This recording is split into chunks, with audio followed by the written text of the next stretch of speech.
Hello, everybody. Welcome back to another Chill Sunday stream. Hope everybody's doing well. We are here with our next game, The First Tree. I see Jalix has already made it here. Hello and welcome, Jalix. Hope you're having a chill and lovely Sunday. And yeah, tech issues be the theme of today. Windows decided it didn't want to recognize my microphone after Windows updated, which is typical Windows, and then OBS needed to update, and then my controller wasn't registering, and I just love when tech decides to go rogue.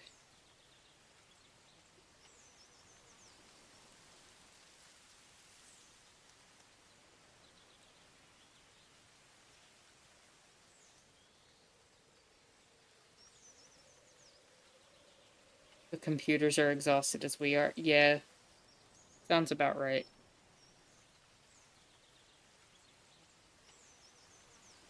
They're deciding to do something about it.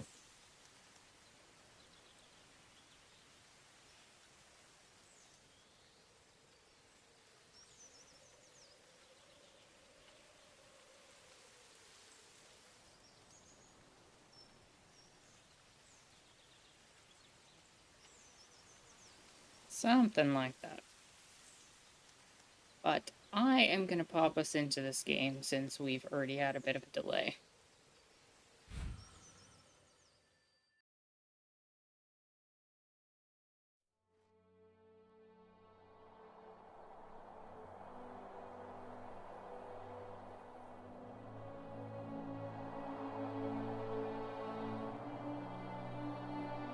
Let me know if volume needs to be adjusted at all.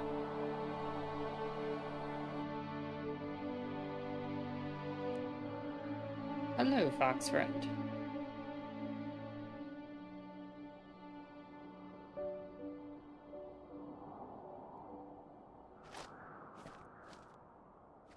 Are you awake? I thought I heard you get up. Yeah, I'm awake. Sorry, I just can't sleep. Are you thinking about him? Yeah, a bit. You should get back to sleep, my love. I'm fine. No, it's okay. What else is on your mind? I don't know. It seems weird, but I had one of the most vivid dreams of my life. I saw a fox on a snowy mountain, just looking confused and worried. Those eyes. I can't get those eyes out of my head. She was running in the windy snow, looking for. I'm sorry, what's too quiet, Jalix?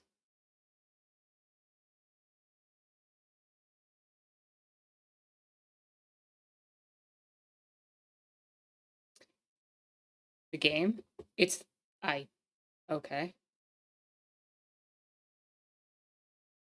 Yes, Jaguar, we did play a game similar to this one. Also, hello and welcome, Jaguar. Always glad to see the kitty in a box. Hope you're having a chill and lovely Sunday. Hold on, I'm gonna start the game over.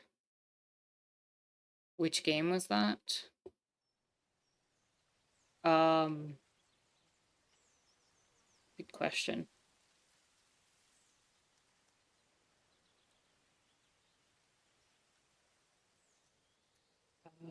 What was that called?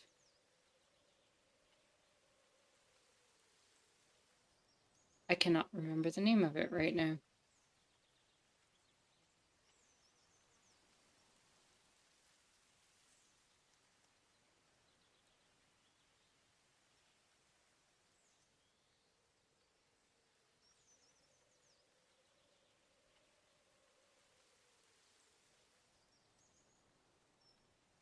It was before Black Book.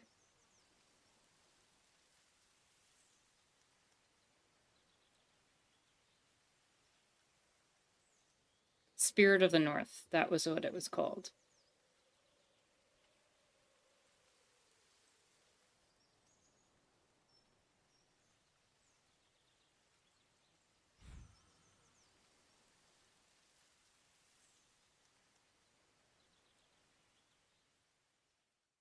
Alright, hopefully the volume is fixed now.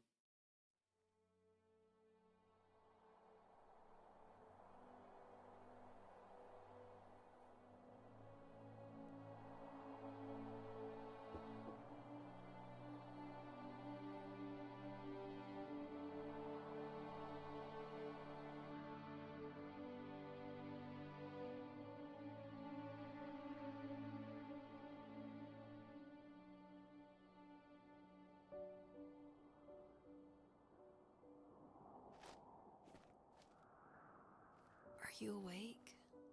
I thought I heard you get up. Yeah, I'm awake.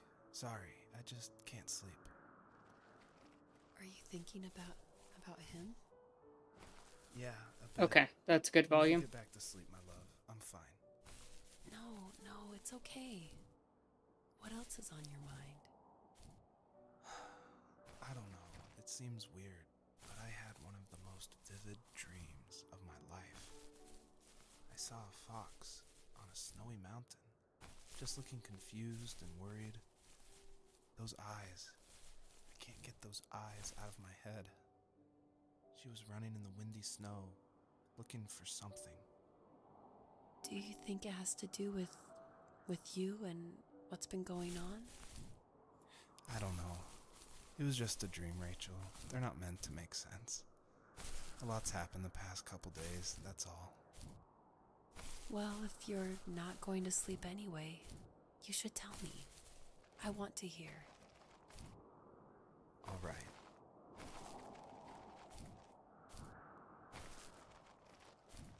Alright, so we're controlling our little fox friend, our little dream fox, I guess.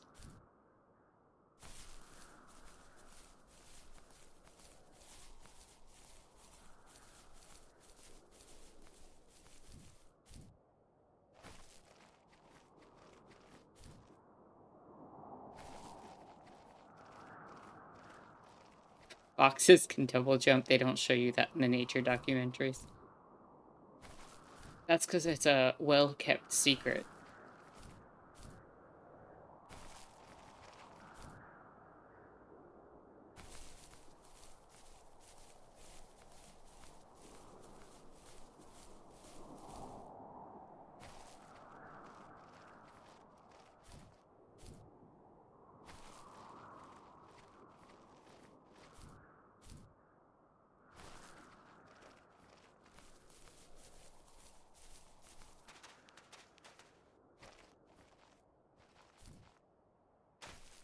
So I guess we're playing as this person, the fox in this person's dream.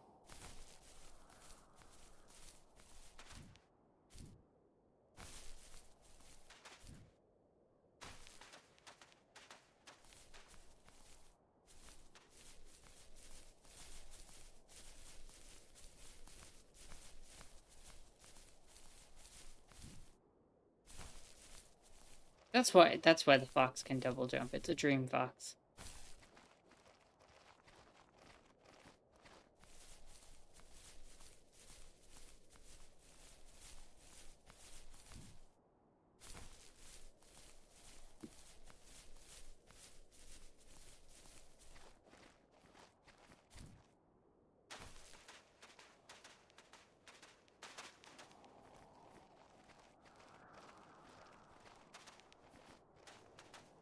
Felix says that sounds like a furry OC. I wouldn't know.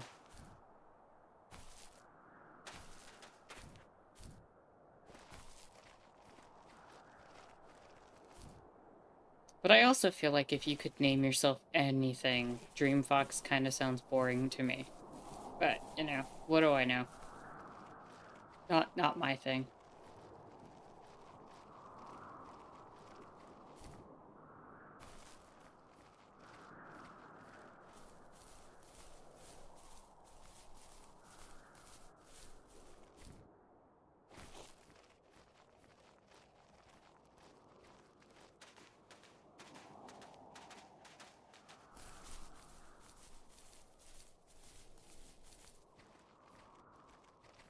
Hello and welcome, Sam. Hope you're having a chill and lovely Sunday. I don't know where I'm going.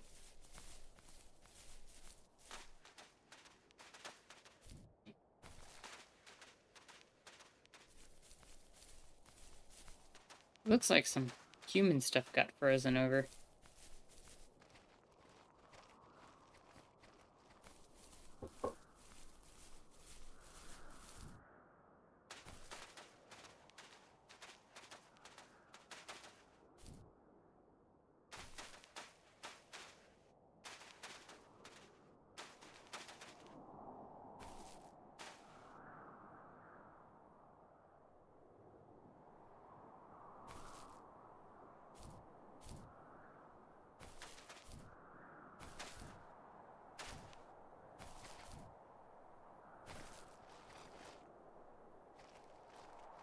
I guess I should stick to the main path, but everything about these games always suggests to me that I should be wandering off the main path.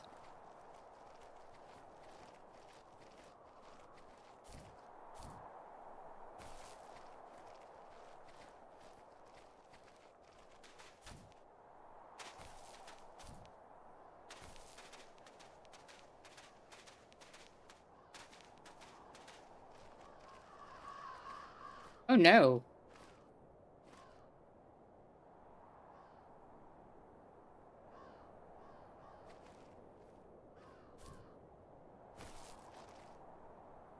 Okay, how do I do that?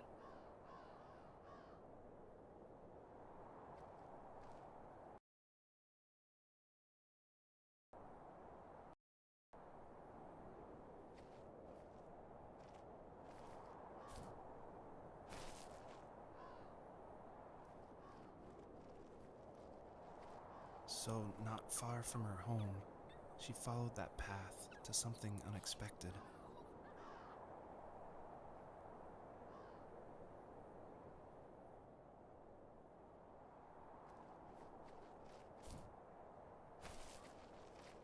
Dang.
Idle drop for some reason.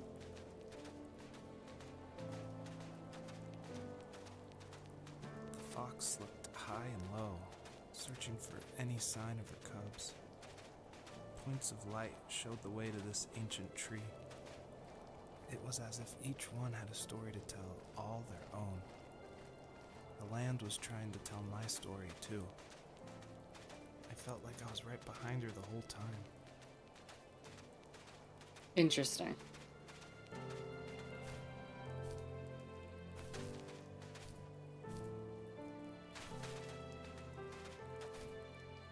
Yeah, unfortunately, Jaguar, the game does not let me change subtitle size, nor does it let me change the volume directly in the game. So I am doing the best I can.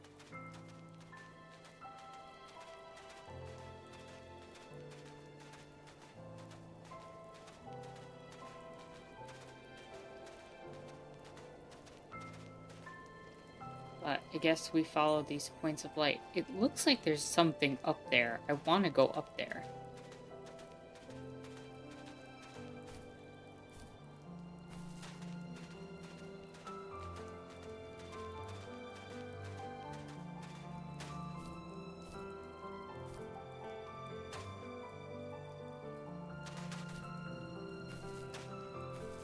Oh, I guess I can't.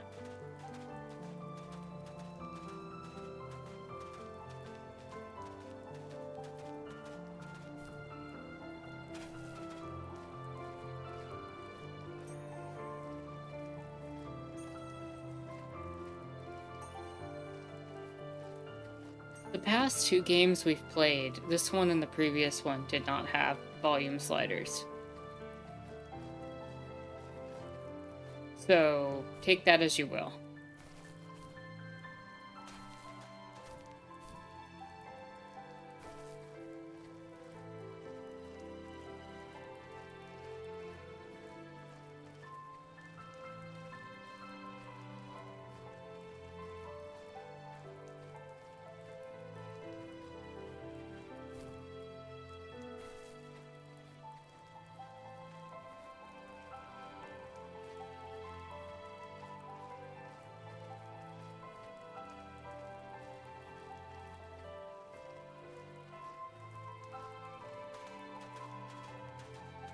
Yeah, it kinda is. It kinda is a basic thing. But that's my settings.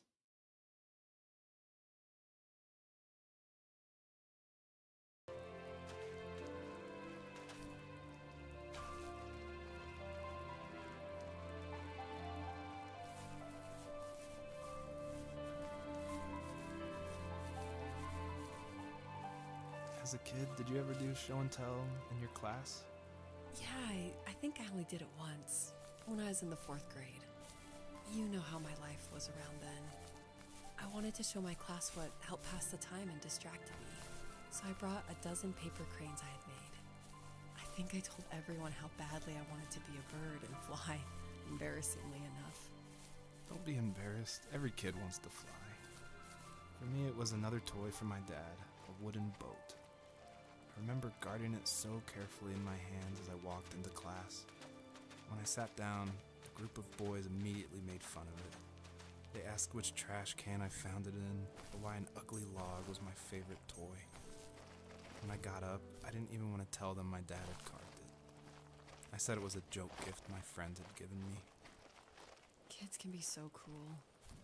Some of them are. I shouldn't have let them get to me, but it did. It's amazing we bounced back at all.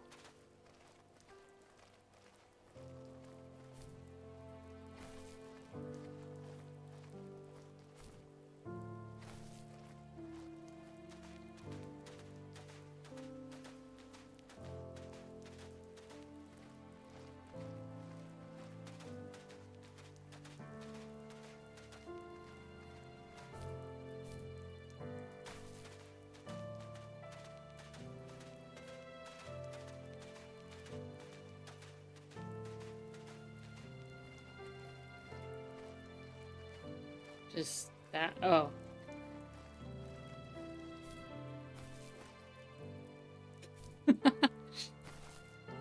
And just slide. Slide off the thing.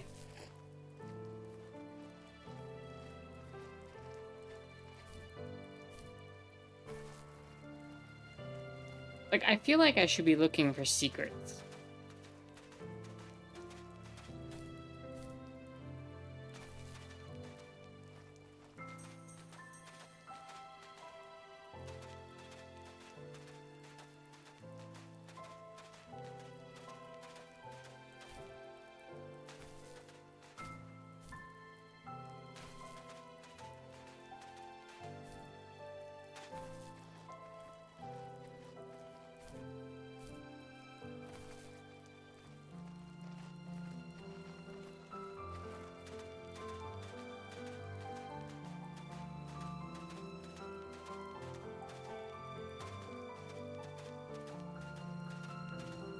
The glowing orb things should have been at the playground toys. They were.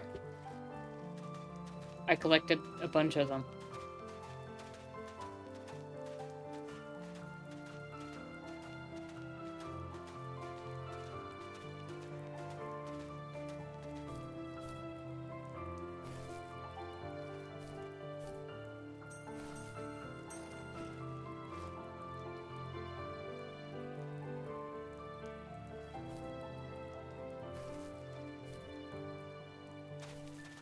I guess.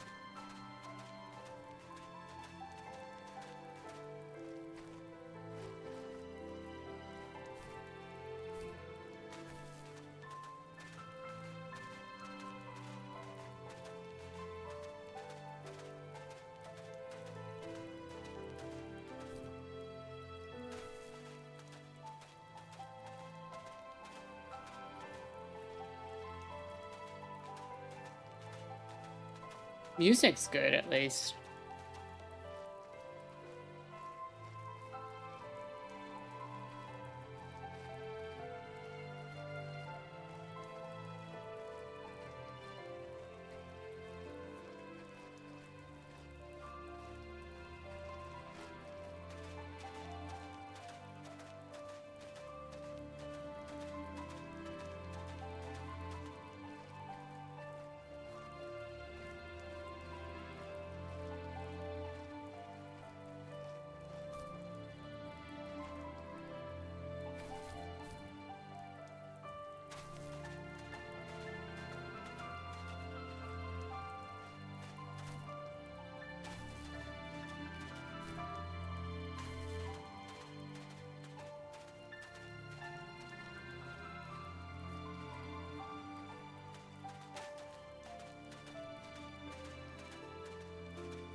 Do you remember what my dad did for a living?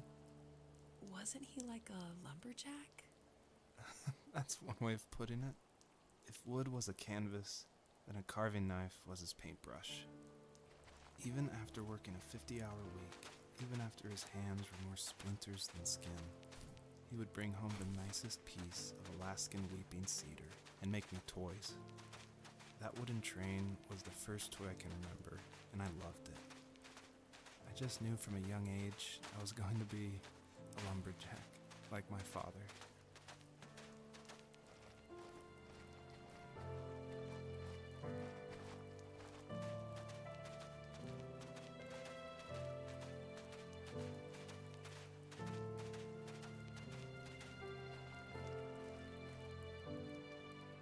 Bunnies.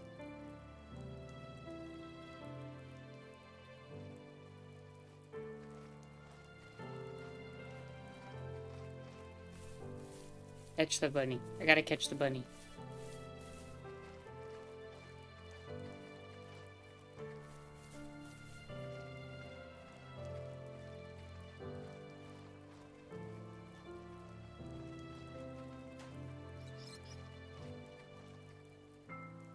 Achievement unlocked. Hair today. Catch your first bunny. Okay.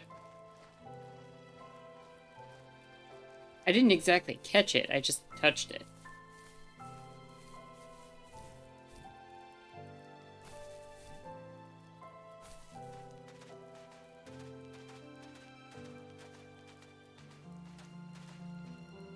These three feel very random. Some of the placements on these don't seem to correlate with things.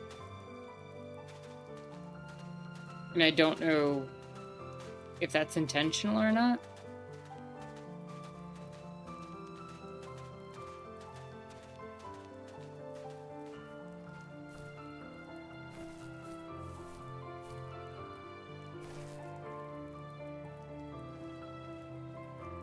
And this one's just floating in the air.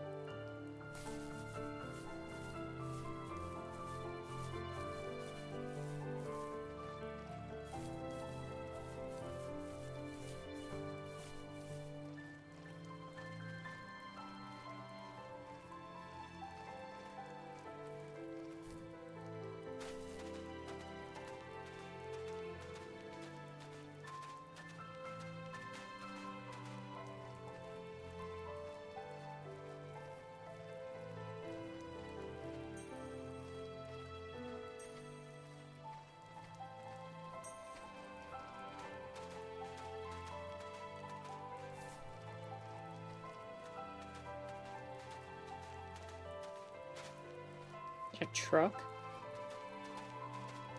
It looks like there's one on top of the truck.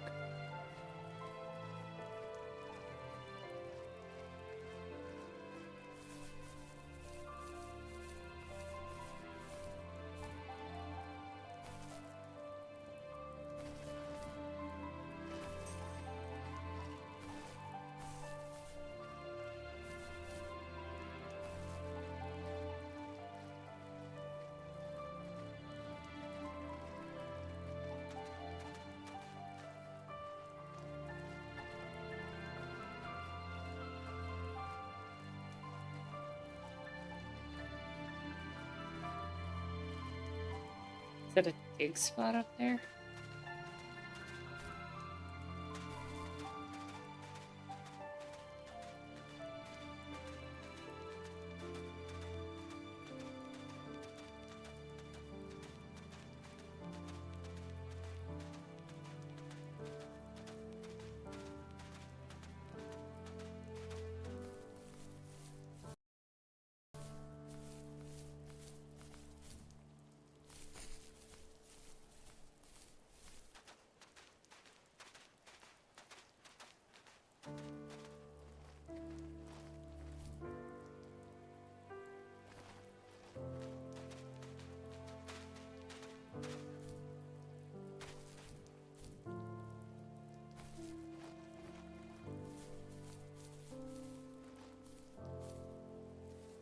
The older I got, the more I withdrew.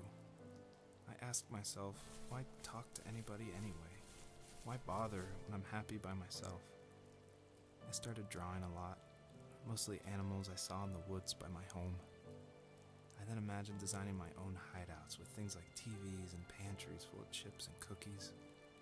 I think that idea of leaving home and drawing blueprints started my career. I found a lot of solace in that. I'm not surprised, but I did the same thing, you know? There's something special about having a place to call your own. And now look at us. Well, if you count renting in an overpriced city. It's as close as we can get for now.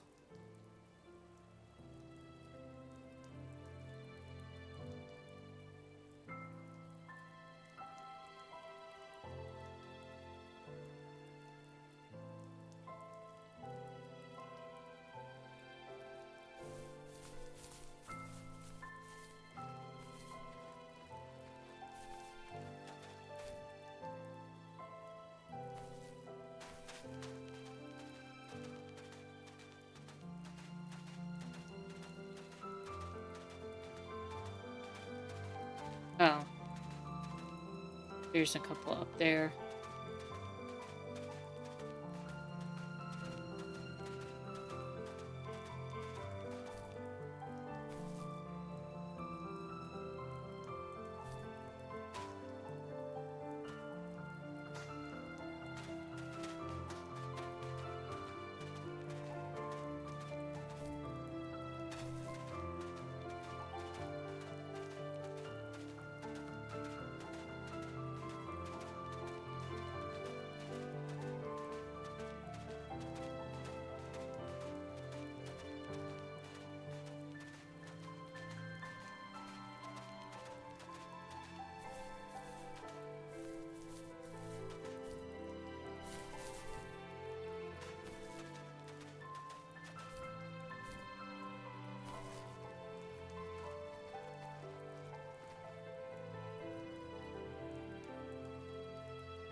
Where were those rabbits? The fact that I got an achievement from them makes me think I'm supposed to catch all the rabbits or something.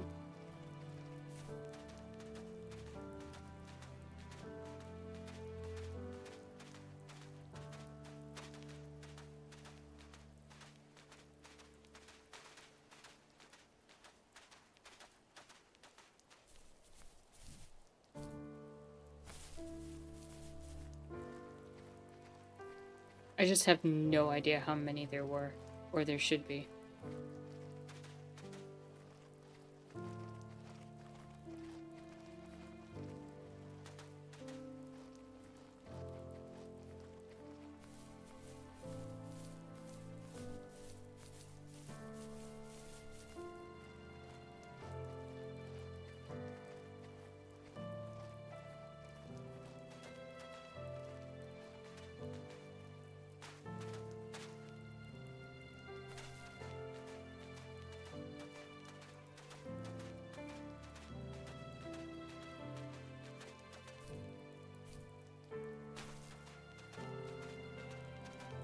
Dang.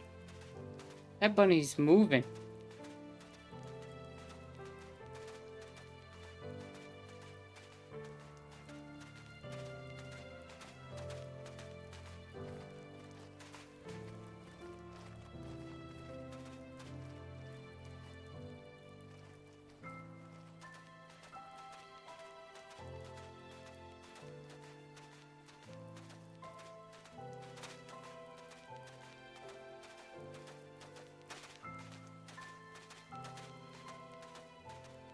Camera does not make that easy.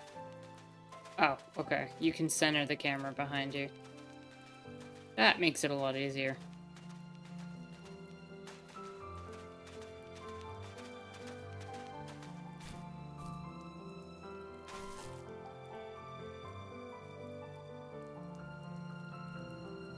Hello and welcome, Zero. Hope you're having a chill and lovely Sunday. Game has a very peaceful vibe. I agree.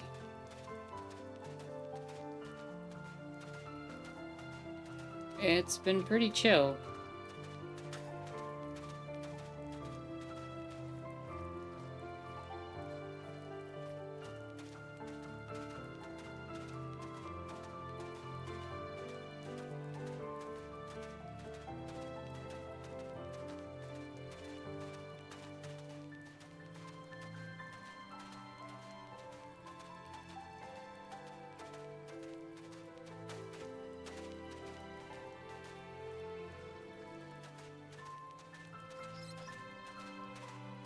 Okay, I got that one.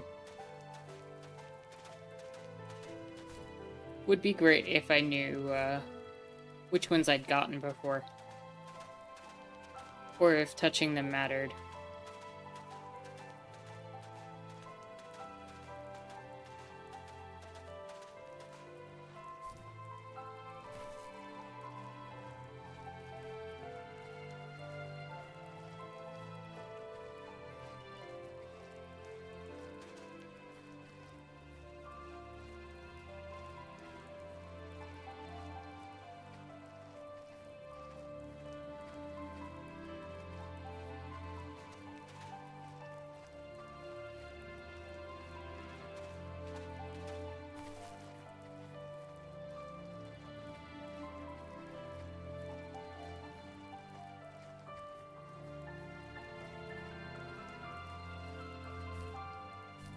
Pretty sure I got that one already. But here's two more.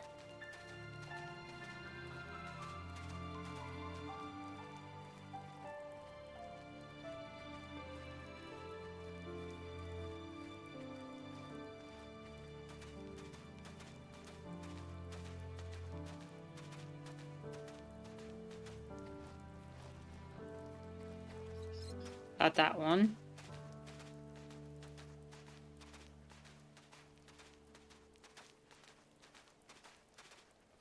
They're making a noise one time when I touch them. It really makes me think that there's something to this. Because it only happens the first time you touch them.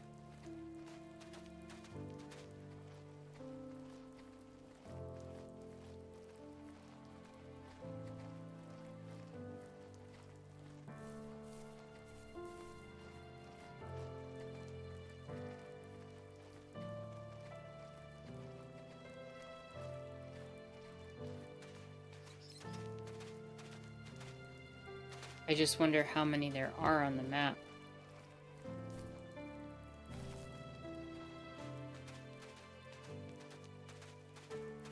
Zero says watching you chase rabbits in the game reminds you of when you were younger and your dad would make you go with him to his construction site. At some point I got bored and started chasing rabbits. They were all too fast for me. That is such a cute story. What would you have done if you actually caught one? Would you have pet it?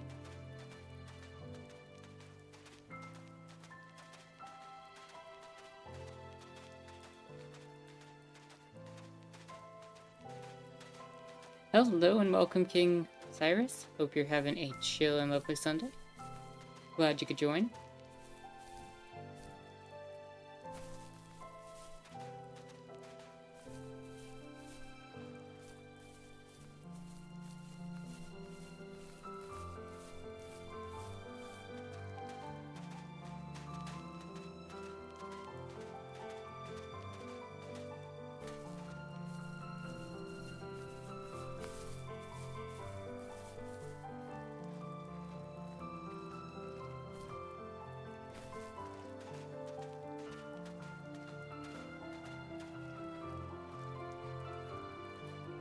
Zero says, I don't know I remember being afraid to handle animals back then, so I bet I was trying very hard to catch them. You weren't trying too hard to catch them. Fair.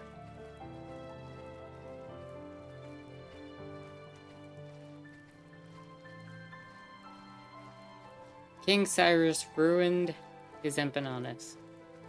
That is a sad and unfortunate set of events. I am sorry for your loss. You left him in too long?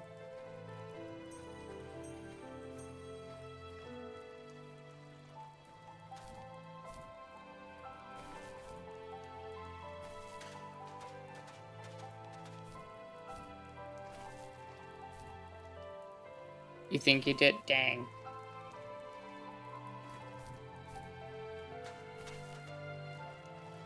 This is true, Zero. Bad empanadas are better than no empanadas.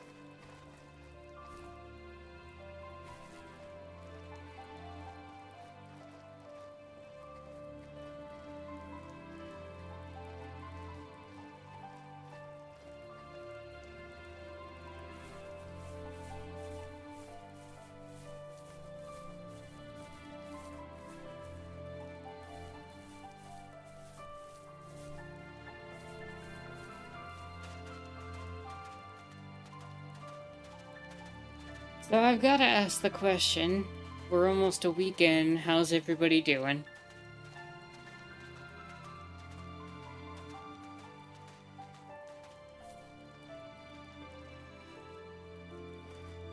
Is that an American flag? Interesting and appropriate time for that question to get asked then.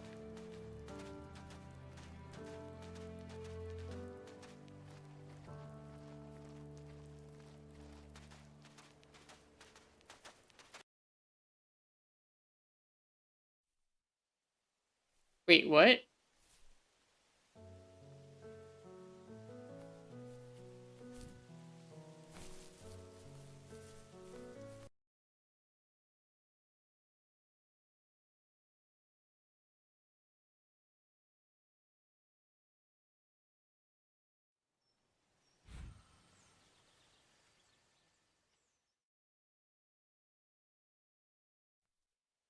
Did that just suddenly shift me to another level?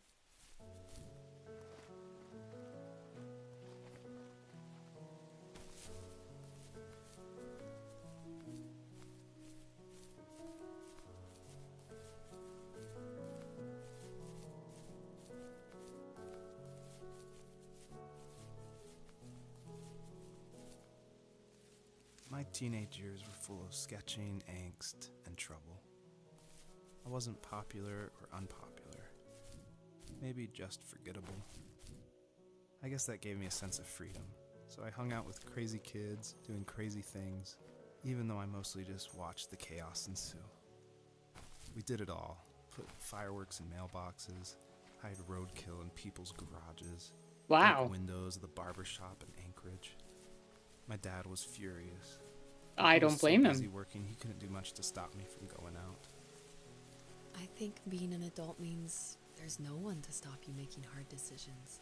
He had to make a living, and he couldn't be in two places at once. Yeah, I realize that now.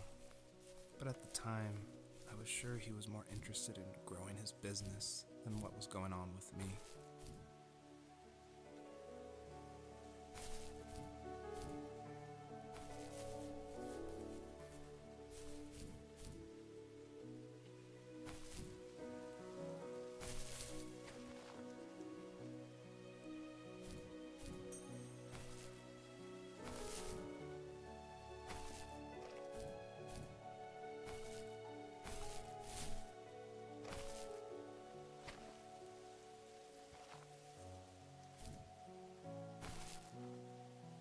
Wait, what does it want me to do?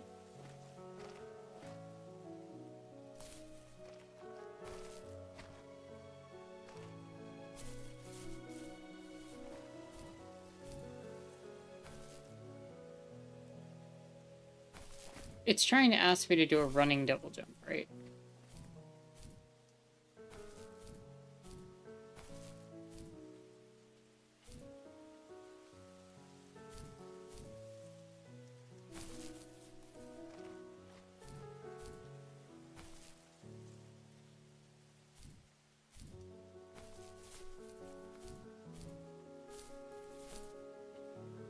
Okay, either way, I got up here. I still think there was something with those bunnies.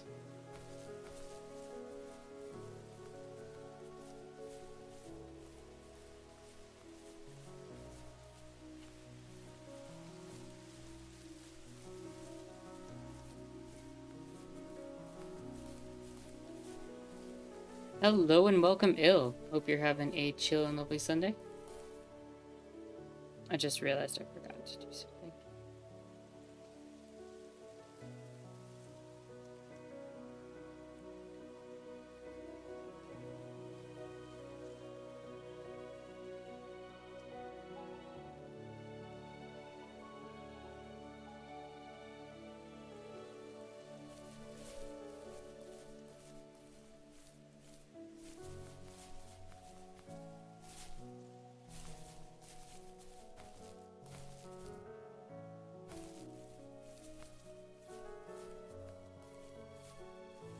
He was working another late night, and my friends were over, saying how bored they were and how they had come all the way out to my house for nothing. One of them mentioned how that old, ugly beyond belief truck was still in the garage, and how we should take it for a spin. I was only 15, so I kind of fought it for a while. The next thing I knew, we were careening around the mountain path, rocks spitting onto the sides of the cliff, while my dad's cringeworthy bluegrass blared out the speakers. I drove while my friends were in the back of that yellow and purple truck, throwing beer bottles and trash at anything remotely interesting. Felt like I was soaring in the air with borrowed wings. But all good things have endings. A cop outside of Eagle River pulled us over after he saw us send a bottle rocket into someone's yard. What followed was a long night of talking to disappointed adults and feeling smaller than ever.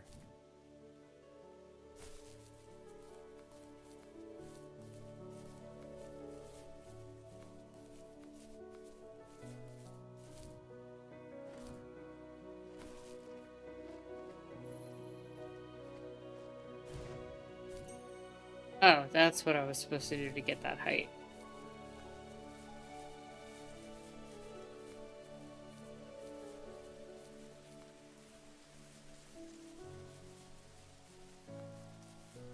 Okay, shooting bottle rockets into somebody's yard, that does not sound... does not sound good.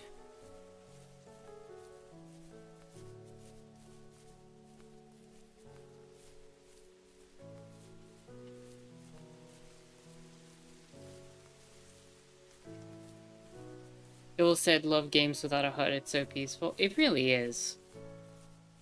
It just brings you to full immersion.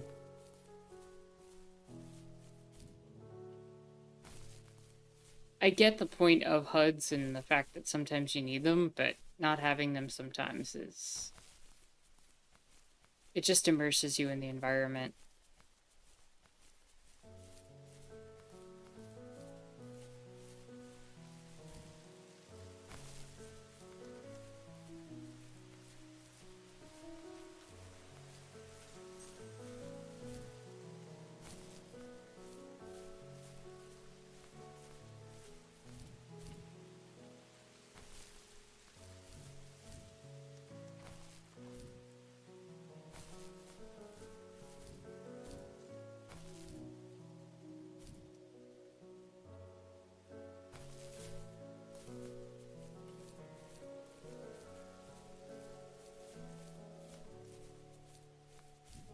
The HUD is the heads-up display, the thing that would be on the screen to show you and convey information, like a, as Jalik said, like a health bar or stamina bar.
Sam says this game doesn't even have health, does it? No.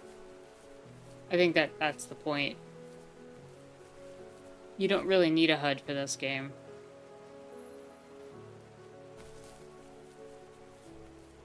The story and the wandering is kind of the main focus.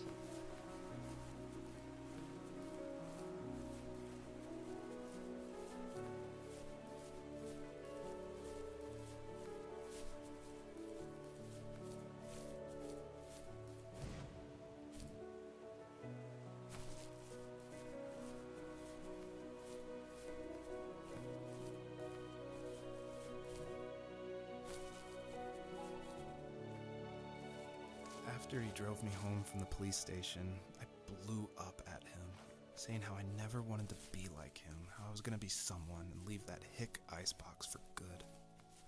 He just looked forward at the road with tired eyes. I took out that bluegrass tape from the cassette deck and chucked it out the window. In my sage teenage wisdom, I thought I had proved the ultimate point, but my dad had a different idea. He slammed the brakes, slowly bowed his head while gripping the steering wheel, and finally looked at me. All he said, like it was a polite request, was, "Make this right." I sat there in silence, fuming, but I eventually got out and combed every square inch of the woods, muttering profanity after profanity. I found it 30 minutes later, near a small waterfall off the road. I went back to the truck, put the wet tape back in, and sure enough it worked. We didn't speak another word to each other the rest of the night. Wow, I knew you were a crazy teenager, but... It's hard to believe, isn't it? Surprises me too.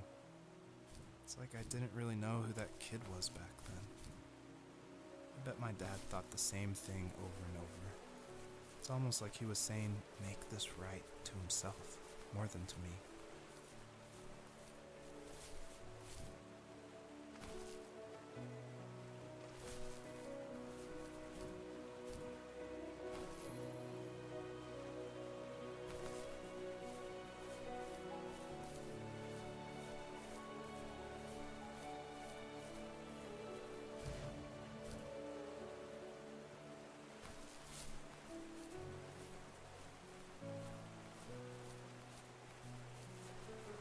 I see where I can use the butterfly jump.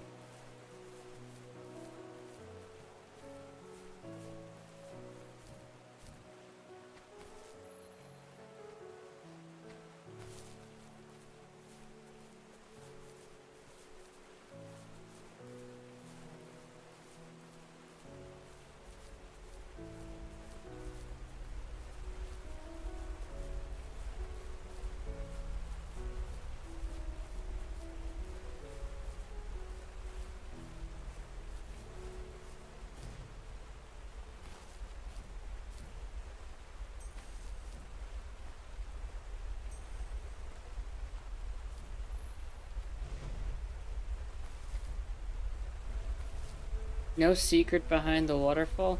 Worst game ever.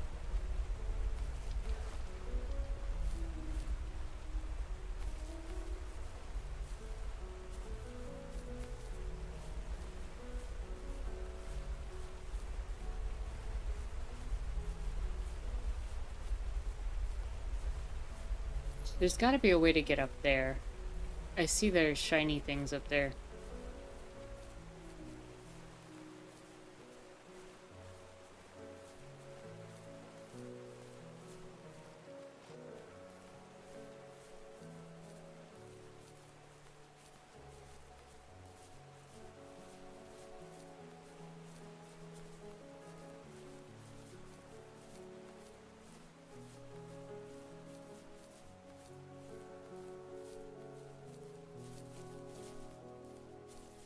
I feel like this is the best opportunity to make it, but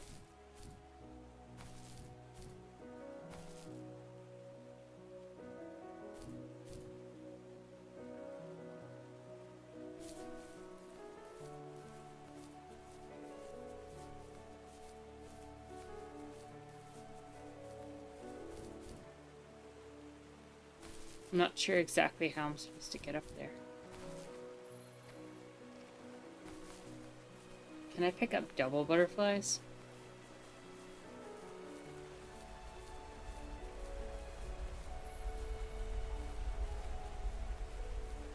Ooh, maybe that'll help me do it.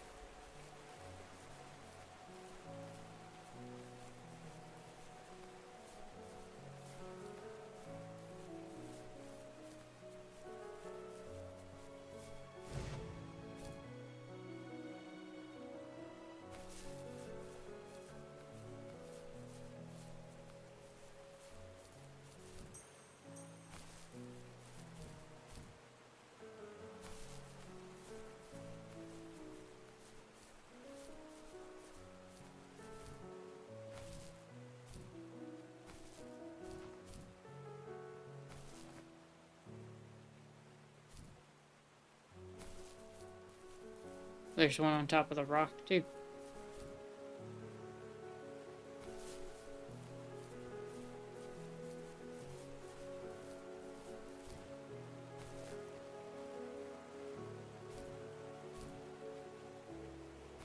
Definitely need you.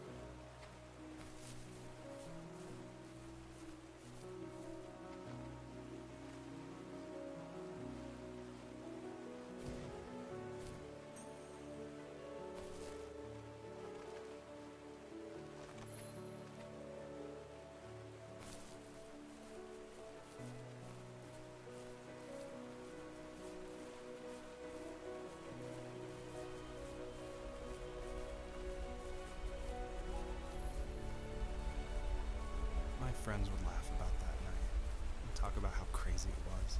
And I laughed along, pretending it didn't bother me. But it did. I imagined my friends growing old in the bush, unable to find that thrill in those godforsaken ice fields. It's like those mountains were a literal wall, keeping me from leaving, where all I would have to look forward to are lumber yards and evening beers. I had to climb over. That was my only goal for a long time.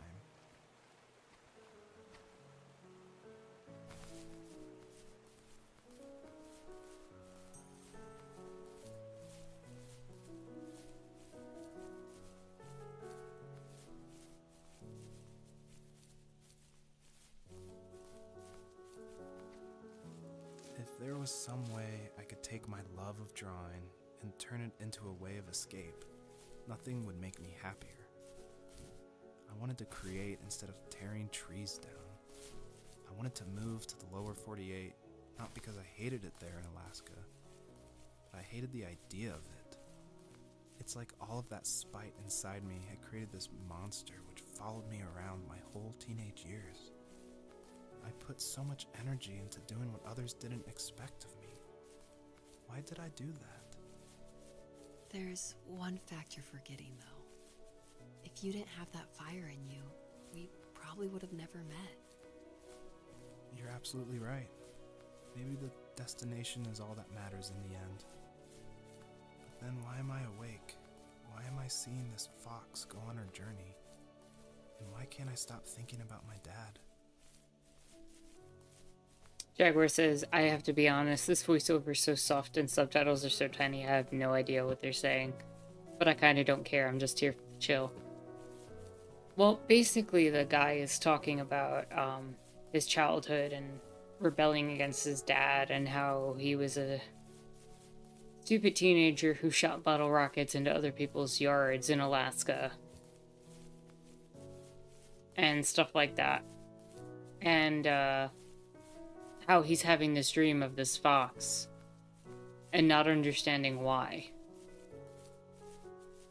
But I also feel you that there's a certain vibe and chill going on.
I wish the game made it a little clearer when you were switching from one area to another.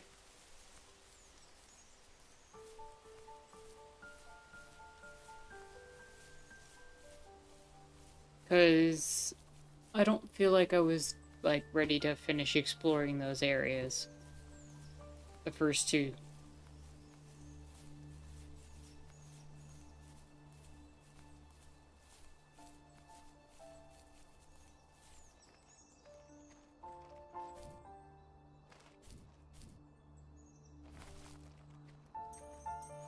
I just hope if the game's going to expect me to collect these things, that it'll let me go back to the previous areas after the game's over.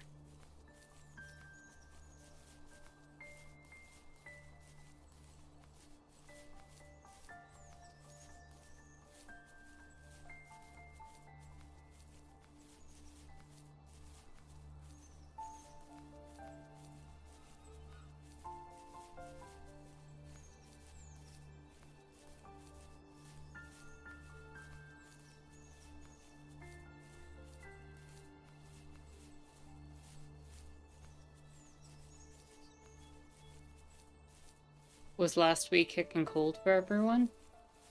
I think it depended on where you were.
forest underneath the evergreens.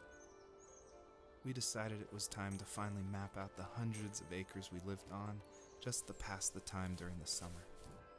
He was only free in the evenings, so I would spend the day wasting time on dial-up internet and sketching, and then we would rush into the woods, pen and map in hand, before evening fell. Sometimes, the aurora borealis would cast a cold green glow on the mountainside, and we would finish our route underneath a twilight sky. That had to be beautiful. Sometimes I was lonely during those summer days, but there was comfort in the routine. A lot of teenagers aren't looking for the daily grind, though. There's nothing wrong with wanting to get out, to leave your childhood home. You wanted to progress, to make something of yourself. Yeah, you're right. That house. I'm sure it's the same as how I left it. But then why does it feel so different? I doubt you're the only adult to have looked back and asked that question.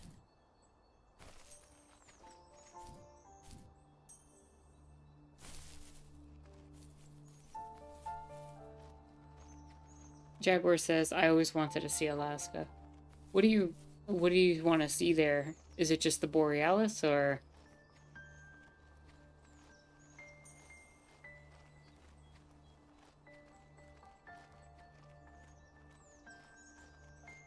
Though you might not make it over there anytime soon. Yeah. Yeah. Yeah.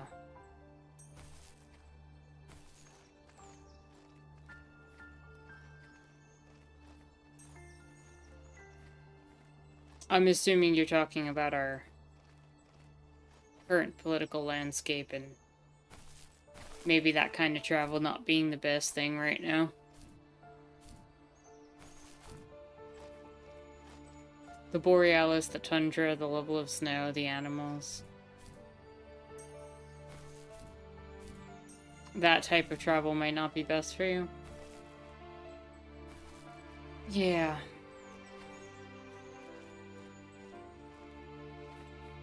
I don't blame you.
Oh, that jump is just slightly too far.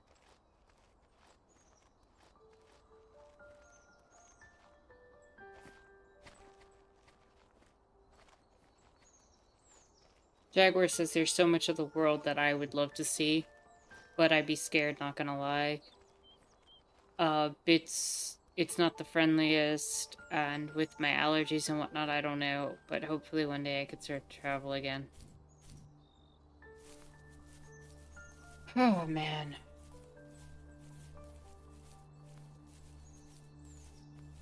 No, I understand. Like,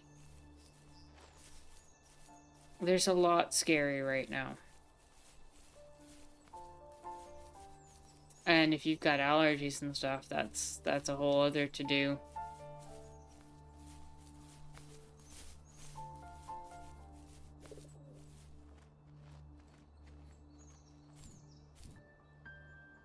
Especially because there's so many places where people just don't respect them.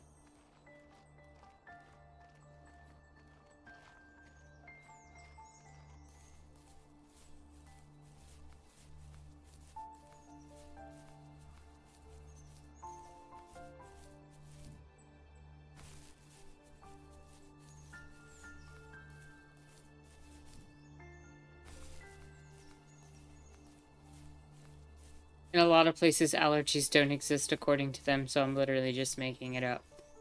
I'm sure you make your anaphylaxis up. Completely.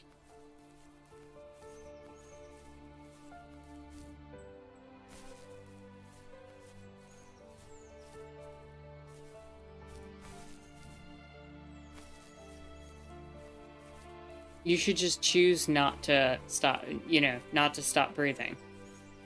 Or not to, yeah. Like, just, continue breathing. It's a choice. Oh, man.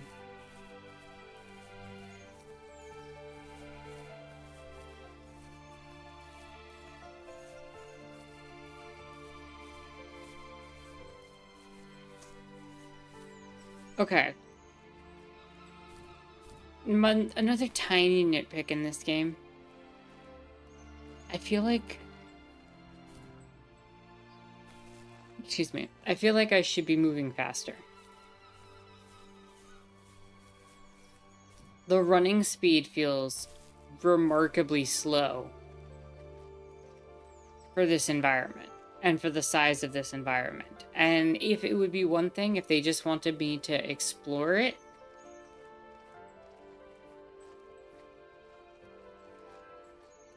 like if they wanted me to explore a small section of it, that'd be one thing. But to have me wandering as much as I've been wandering,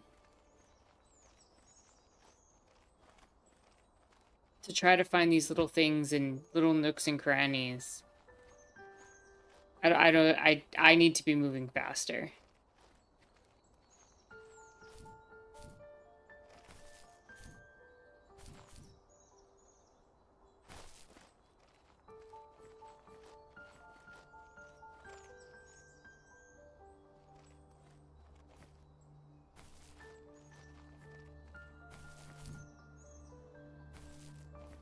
This fox hasn't even taken a nap.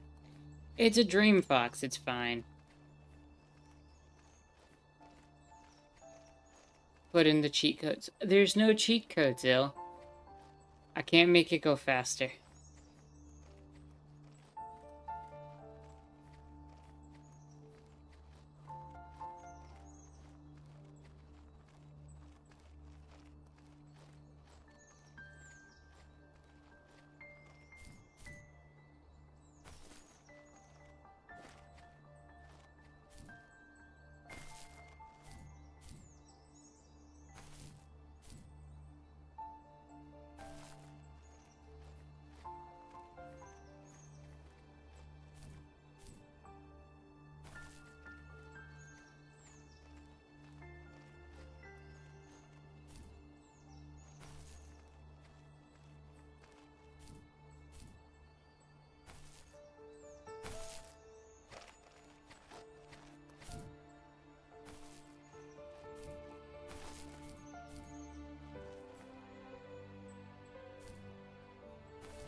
What does it want me to do?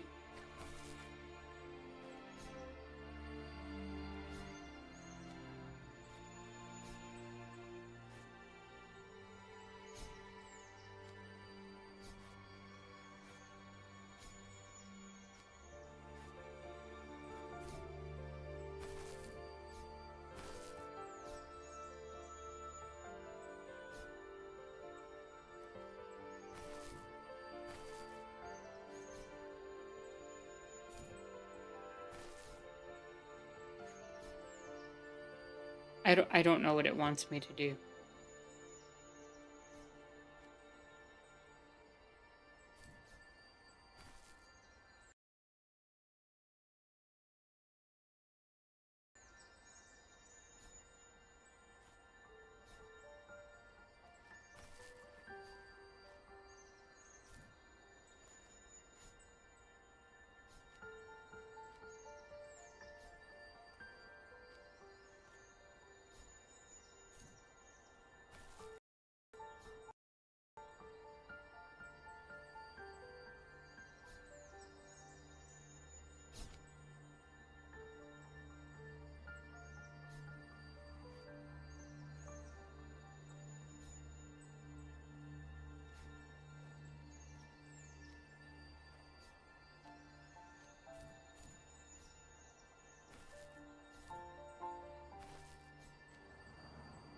What did I do? How did I make it work? I just spammed the button.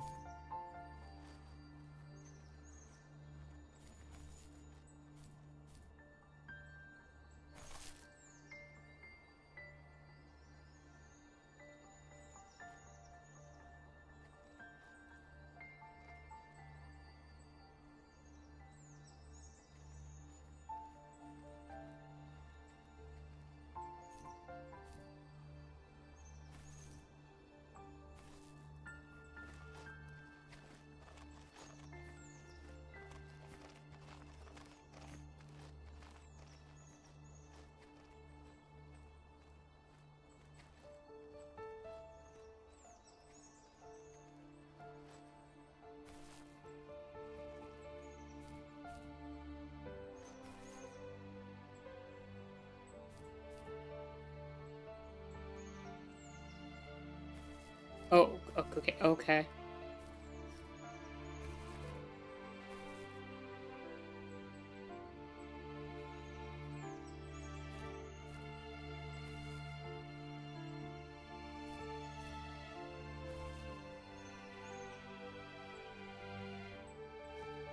I still need to get,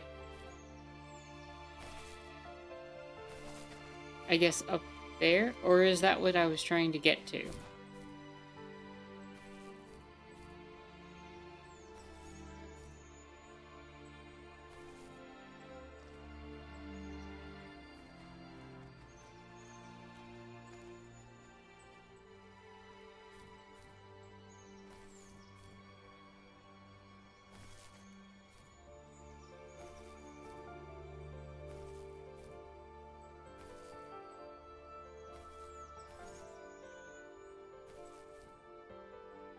This area is very hard to navigate.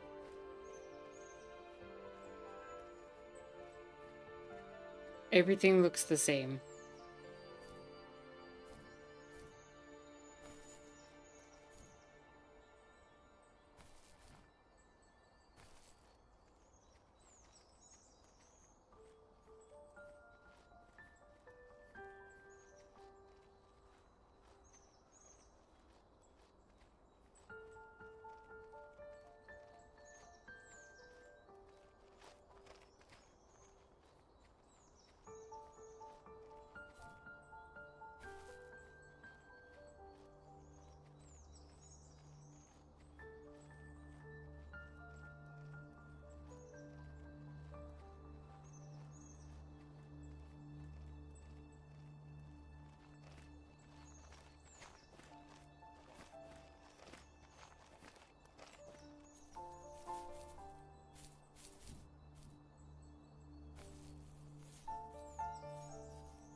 Even at my most distant, at the times when I detested him the most, kept reaching out. For a year straight, he asked me every week when we were going camping. I thought he was just dense. Eventually, to shut him up, I agreed. We carried out the worn lawn chairs from the garage and set up a cinder block campfire at the site we'd always used behind the house. We walked down the mountain path, talking in the warm sunshine we only got a couple months of the year. Those 3 obsidian rocks shimmered alongside the shore, almost like sparklers pressed against a dark window. I'll never forget that wet stone on my feet, or how those massive mountains looked even bigger in the lake's reflection. I felt small, but grateful. As the sun set, my dad found something I hadn't seen for a long time. The tree where I'd made my first carving when I was 6. I hadn't even carved it. My dad had helped me, but I still called it my tree. Something about seeing my name there made me open up, and we talked about everything that night in that old camouflage tent. I told him how much I loved sketching and design, and how it would be a dream to study architecture in Seattle. I told him how I didn't get along with my friends much anymore, but that I didn't mind being alone. He told me he was there for me, and he joked that if all he had to do was write my name on a tree to finally get me to talk, he would have left me carved logs with novels on them in front of my room every morning. I don't know why it took me that long to realize it, but it was then I knew how much he had sacrificed for me.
Activate all the obsidian rocks and unlock the way.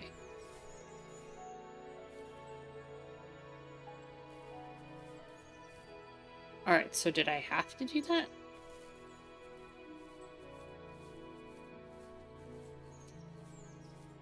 Jaguar had said playing those old games was not an easy thing. You made commitments that Jaguar's brother used to tag team partner for Mario Brothers, because there were just some levels, I tell you. There were some levels. King Cyrus says, I feel like I'm hearing some neo-noir nature tale, not gonna lie. You're not very far off.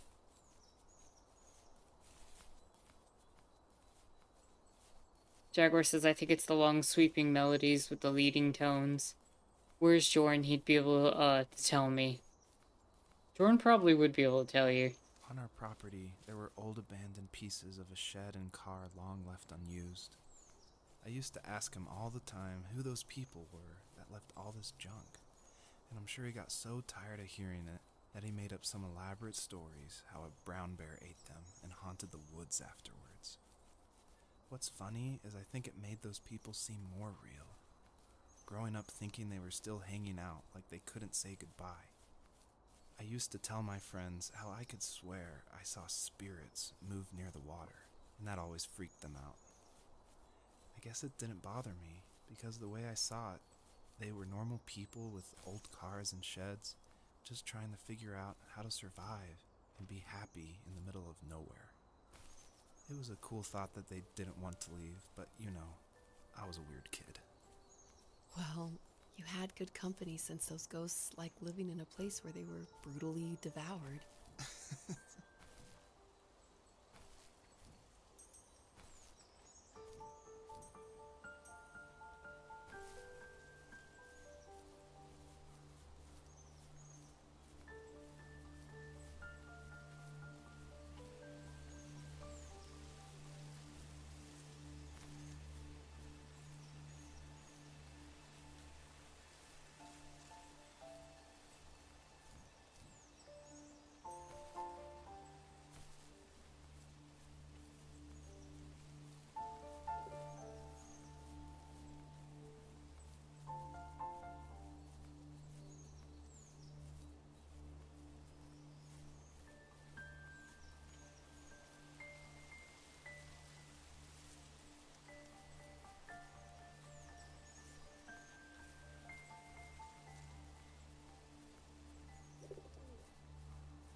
How did I miss this dig spot?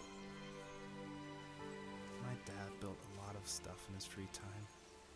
If he wasn't watching fly fishing or reading Tom Clancy novels, he was carving something. He made tons of birdhouses. Not that he was into bird watching, but I think he really missed working and adding on to the home. If he couldn't afford the time to build onto our own house, he would have to settle with watching birds move into their little homes. We kept an old mattress in the bed of that ugly yellow truck, so we would drive it deep into the woods and then watch the birds fly into their houses while the sun set. Usually it was accompanied by venison jerky or a cold Coke, but not a lot of talking, which is how we both liked it.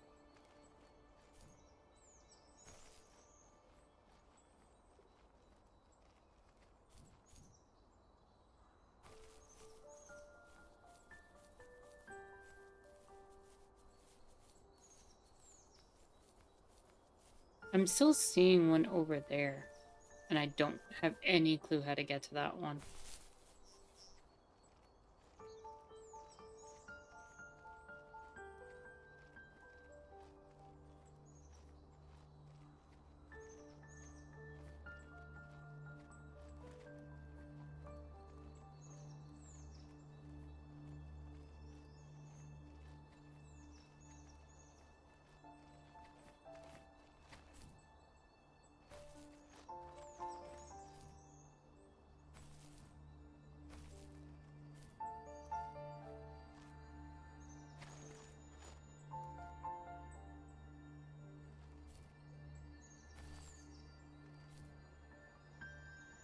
Unless it's this that's lit up. But I don't see that lit up for the other ones still, even though...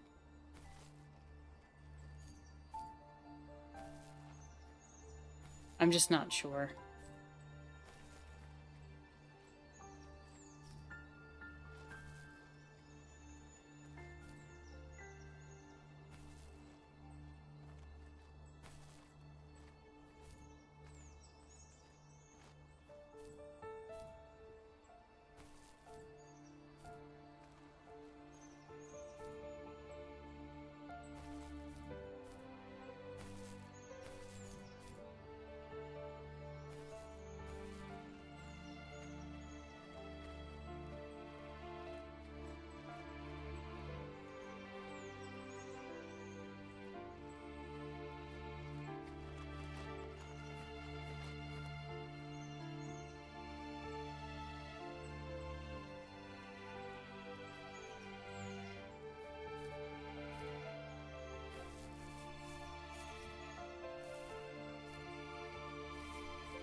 feel like if I cross this threshold, it's gonna take me to the next area.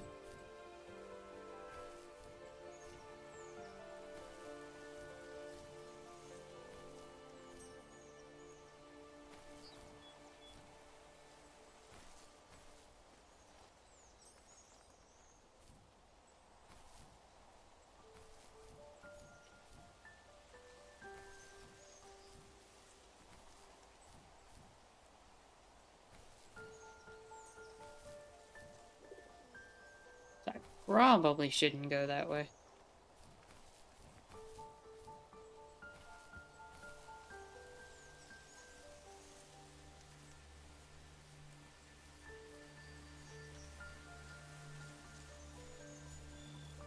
Find your name.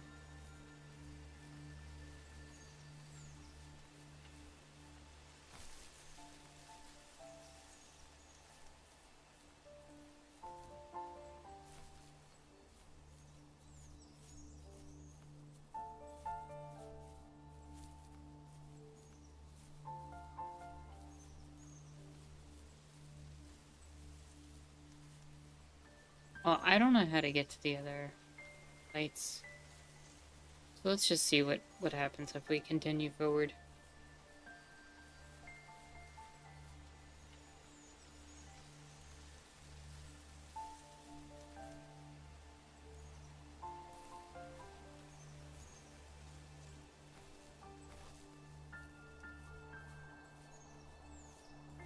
The perpetrator stood nearby, unfazed, like nothing was wrong.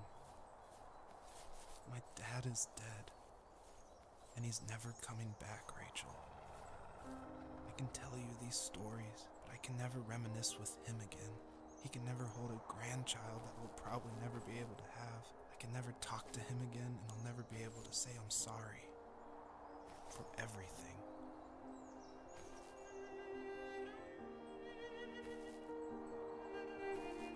Um,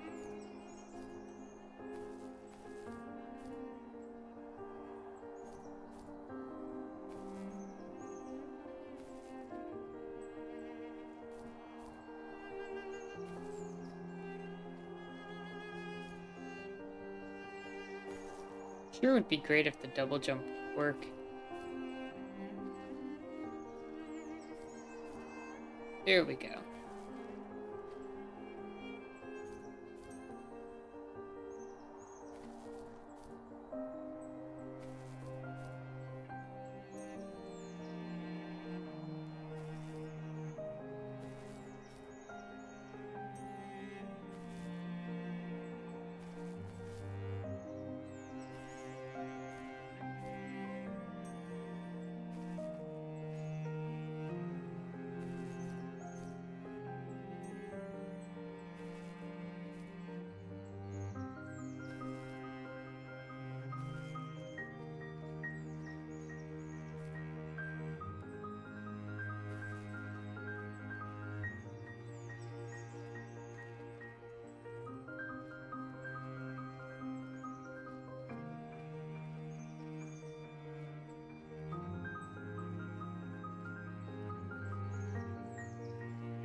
need to go to bed. I just can't talk about this anymore. Good night. Okay, good night.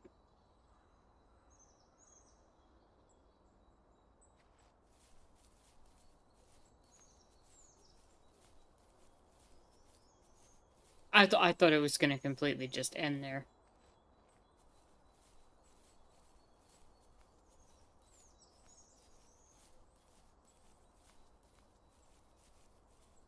Also, good night, Jalix.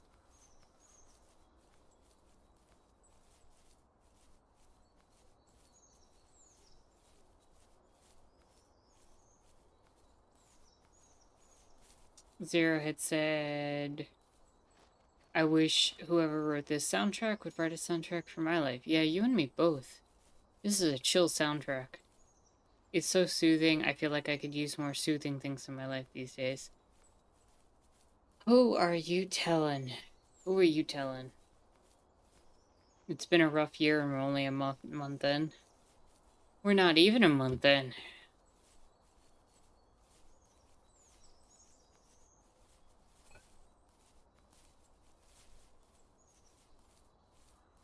I feel you. I feel you, Zero. And I feel you too, Jaguar. We need more soothing things.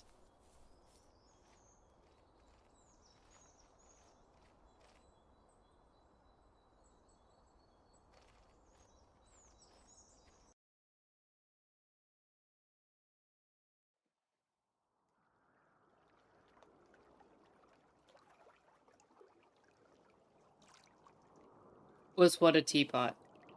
This? Joseph, you can't go to sleep feeling like this. I'm sorry for everything, and I know you need space, but I'm here for you. You don't need to feel so lost. Joseph, have I ever told you what my mother was like?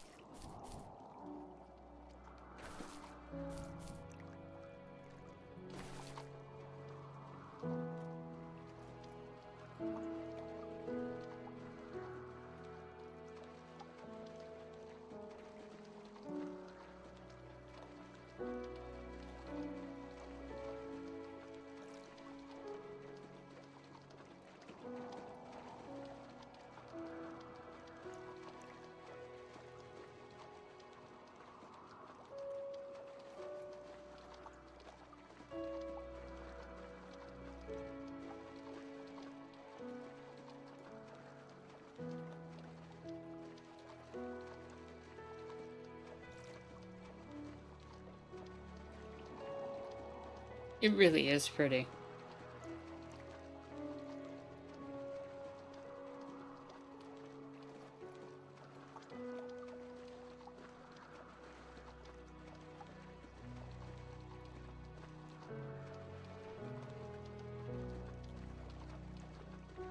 Hmm.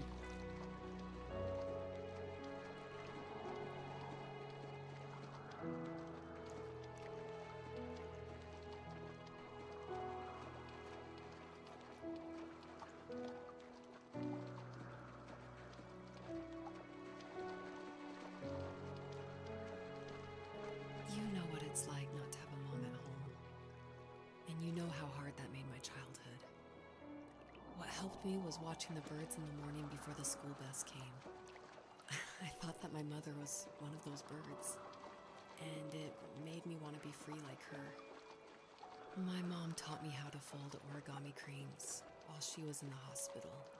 So I told myself I would fold one every day until I could fly myself.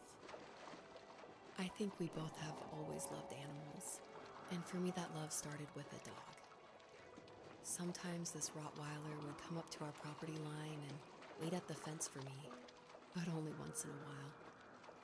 I was sure to check every day immediately after school, and it usually ended in disappointment. I would even steal money from my passed-out dad just so I could buy these off-brand dog biscuits. Even when she did stop by, she never went beyond the fence. Why was she so scared?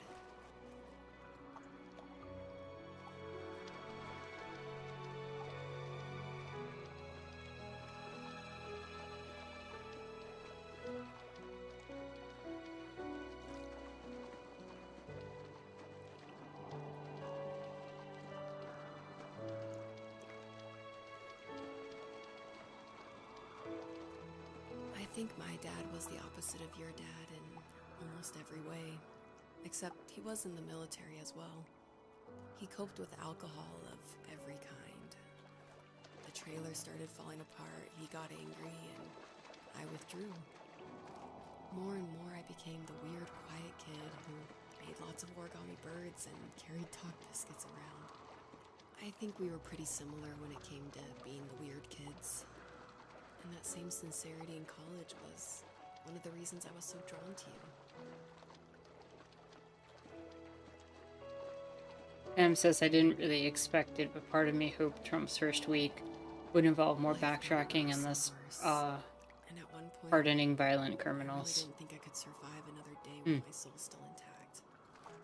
I had no real friends, let alone neighbors, since we lived in the middle of nowhere. I should have talked to my teacher, but I was scared what he would do if he found out.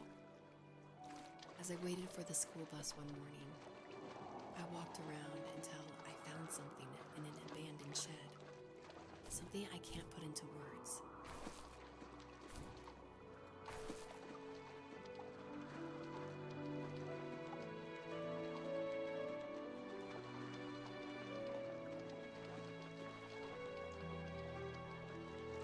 I summoned courage I didn't know I had, and I broke into my dad's room and found the key to the shed where he had locked my bike. I'll never forget that feeling. The wind rushing by my ears as the sun rose over fields of wheat. I was flying for the first time. I biked as far as my legs could take me until I found a house that felt friendly, and that felt like home. Those strangers helped me in so many ways. And if it wasn't for them, I wouldn't have found my foster family. And if it wasn't for my parents, I wouldn't have met you. You have strength, Joseph, and you're not as alone as you think. It's all just so pointless. Just waiting for life to happen. It's like having the home I always wanted is cursed out of my reach. The thought of being a parent myself. How could I do that when I couldn't even be a good son? I'm sorry. I know what you're saying. I just don't know how things will work out. These quiet hours will turn into years. We'll wonder which roads passed us by. Then we'll forge a new road together. Besides, I discovered for myself that one fateful morning where any hopeful road leads to. There may be thorns in this, but it always leads to the same thing. And what's that? Family. I'm so glad that you're part of my family, Rachel. And I'm glad you're part of mine. Take care, Sam. Thanks for joining.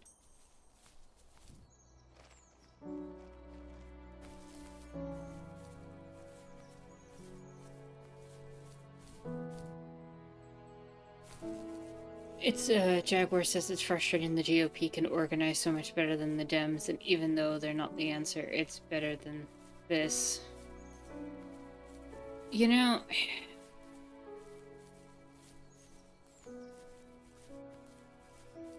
it's not just that the Republicans are organizing. It's the fact that you have had organizations like the Heritage Foundation for 50 years mapping out a plan, literally buying people up, bringing them into the fold, shaping everything.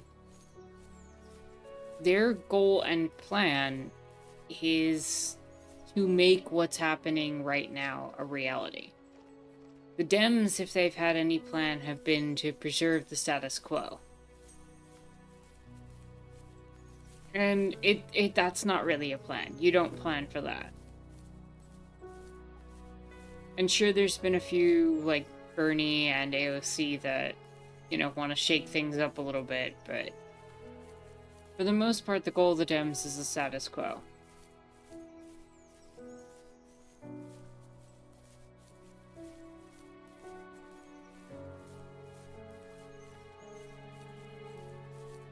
And at this point, I would have taken the old status quo over Trump. Because within a week, he has made efforts that are going to make a lot of people's lives a lot worse. And, you know, everybody was given the playbook ahead of time. You know, I'm frustrated at people who are acting like they didn't see this coming. It's not like it wasn't spelled out in a book that was online and available for everybody to read for free.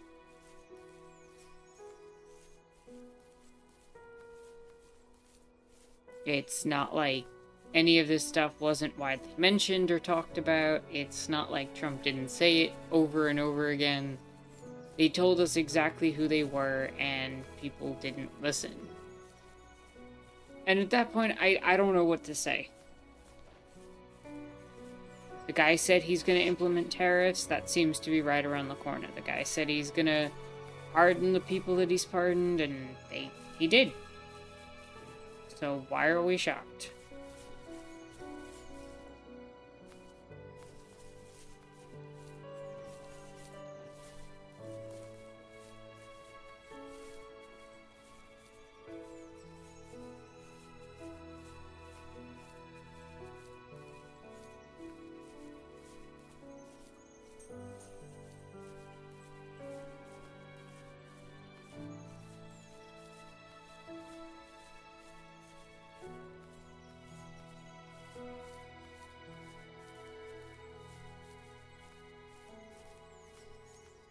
Well, not you specifically, Sam, but there's like a collective shock that I keep seeing from people who are just like, wow, I didn't think he'd actually go through with that, or wow, I didn't think he'd actually do that.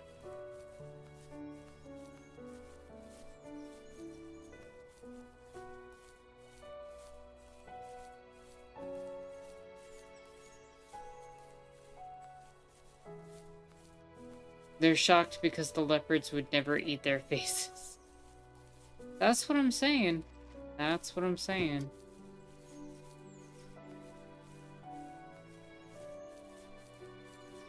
And to all the people who had refused to take the one tiny measure that could have delayed this or pushed it off a little bit, that refused to go out and do the bare minimum to stop Trump. Not even support the Dems at all, just stop Trump.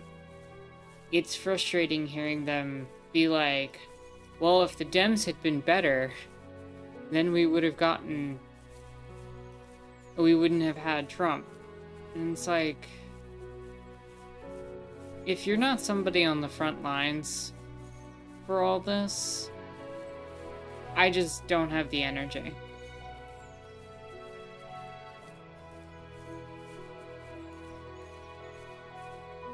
I love the way Zero phrases stuff too, Jaguar. It just hits the nail on the head.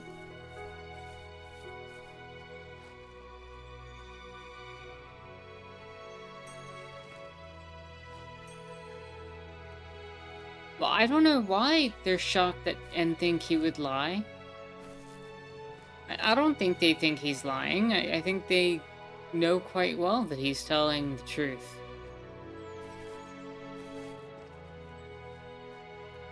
I just don't think people think about how it'll affect them.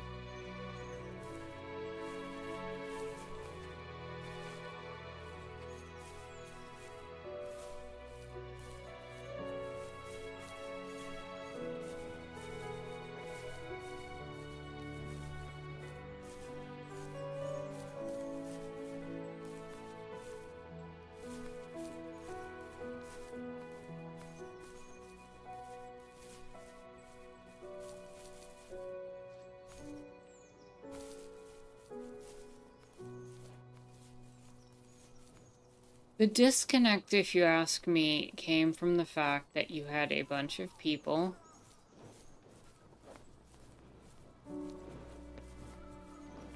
who genuinely were looking at single issues or looking at the Dems and seeing they weren't perfect and were looking at things through, you know, either the lens of white supremacy or whatever vague notion of MAGA went through their minds, and they stepped out in favor of Trump, not thinking about how it was them shooting themselves in the foot.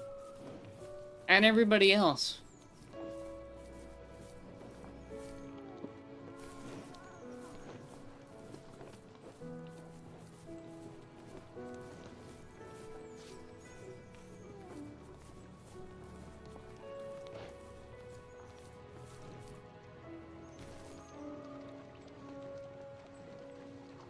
Sam says, but he demonstrably does lie 90% of the time, so you can never be sure. He hasn't lied in a good while when it comes to the policies he wants to implement.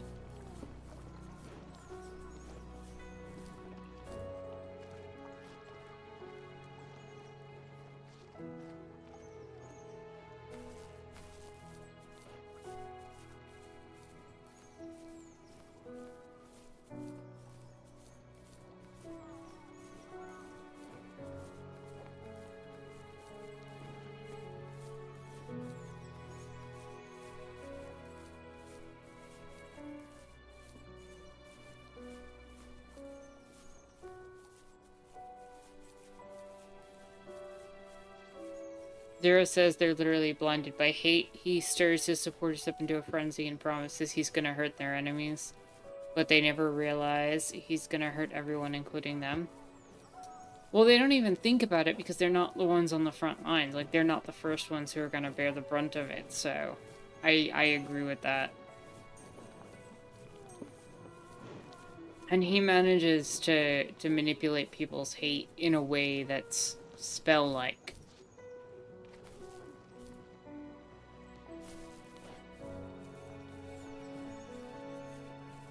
Jaguar says on the other side, Sam, I think the other half of his supporters actually believe him, and that's the scary part. Yeah. Dangle says, as humans, we read our own preferences and hopes into a situation. I remember an immigrant, possibly even a Trump supporter, saying Trump wouldn't be going after family-oriented immigrants. Yeah, because they hear him, and they're not reading between the lines. They hear him say something like, we're only going to go after the bad ones, but they don't understand the assumption is that all immigrants, according to Trump and his supporters, are bad.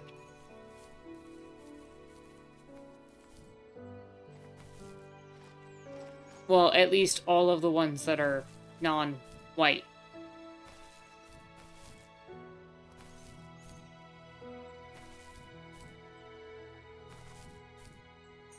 So when he says things like, oh, we're only going after the criminals, they're not hearing, I'm a criminal. They're hearing, they'll get rid of the bad ones.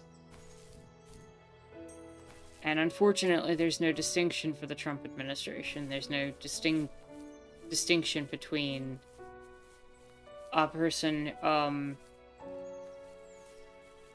who has come into this country and a criminal.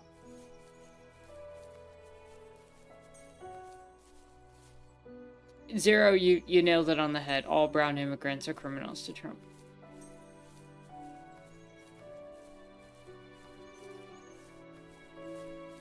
Also, hello and welcome, Gangle.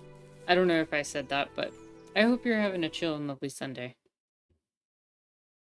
Sam says, he said eggs would be free on day 1, then day after the election, he's like, you can't fix the price of eggs. Fox knew her last cub would be waiting. But he for her had at no the first intention tree. of fixing that one, like... She was almost there. That's what I'm saying. The rain cascaded That one over wasn't the a giant lie valley in at entrance the of sense tree that house. he never Life was intended to protected actually fix that because one. That's where life began. It was now I know only he's mother and lying on daughter that one, left. right? Like, I'm not denying that he's Others from lying her on life that still one. dotted the ground as she moved closer to her destination. But that wasn't part of the solution to the problems.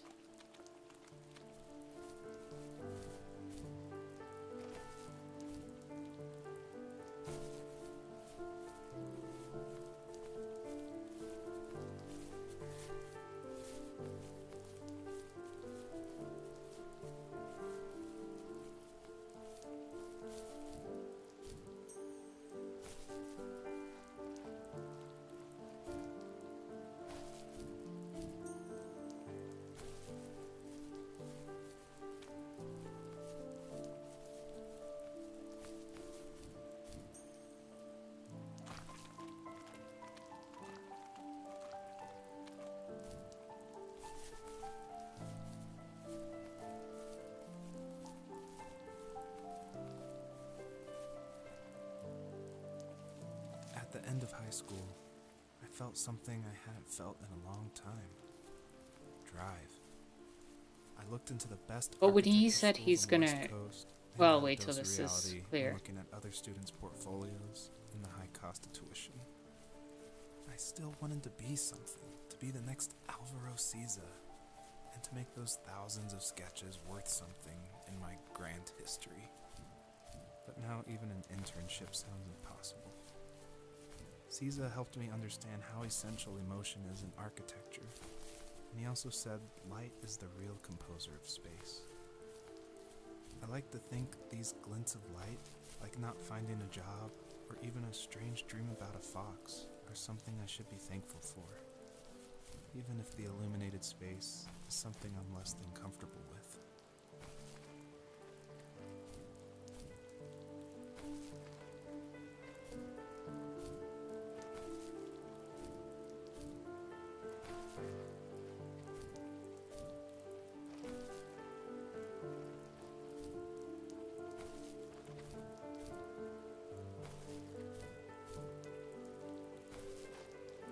How much further is this gonna let me go up?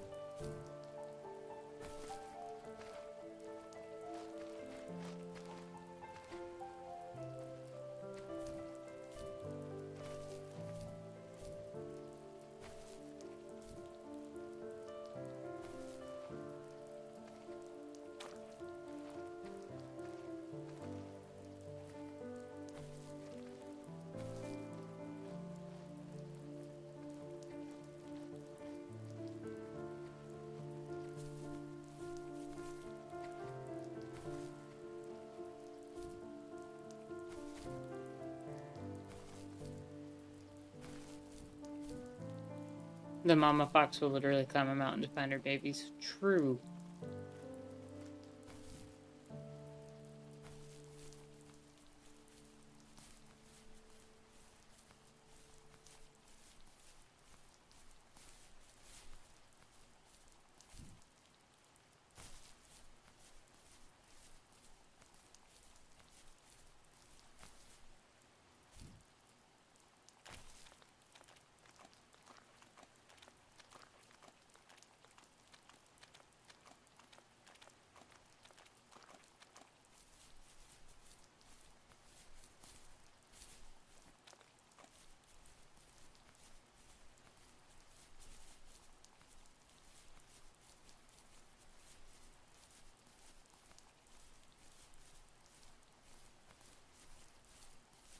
Oh, I missed a light up there. I don't know if there's a way for me to get back up that way.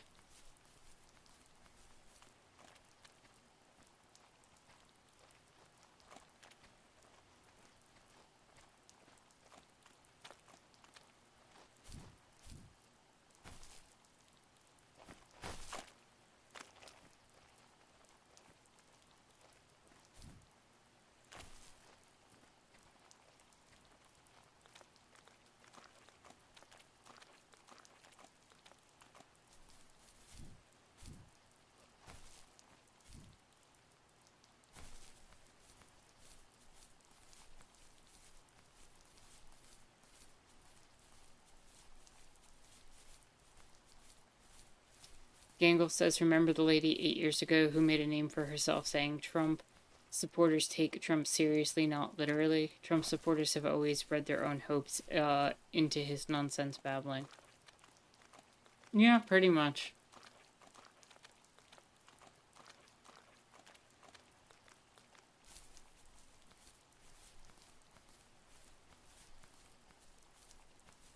Thing I was trying to say though before is that when it comes to him wanting to enact certain policies, he has been very truthful. When it comes to the idea of deporting people, of upholding white supremacist actions, etc., etc., he has been remarkably truthful. But he has no desire to fix the economy or to do anything that's going to make the prices go down. He relies on that to rile up his base and to keep them angry. So why would he fix any of that?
I mean, it's not surprising, like you said, that he's targeting immigrants because it's straight out of the fascist playbook. But I mean, all of it is pretending to be socialist, pretending that you're going to fix the economy and problems by blaming and scapegoating other people within your territory. I mean, that's straight out of the fascist playbook. He's been trying this since 2016. My dad was super supportive with my college plans. To a point. Things were okay until this terrible accident happened. I guess a forklift flipped over due to a bad axle and it crushed one of the workers there. My dad didn't eat for days, even though he wasn't directly involved. It devastated him. Not only did it hurt the business, but it just freaked him out. He would talk in his sleep, muttering things about firing people and saying sorry. One fateful day he approached me, said that since my school search wasn't going well, I should finally be a man and take over the family business. He said one day he was going to die, and that all of his work, sacrifice, and even that man's life would be wasted in vain. I just lost it. Teenage me just exploded at the thought. I screwed up. I said things I shouldn't have. He was having a crisis, and I pretty much spit in his face.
I don't know if they intended for me to get up here. It's not letting me get through there. I thought they were going to let me go visit that. That's not...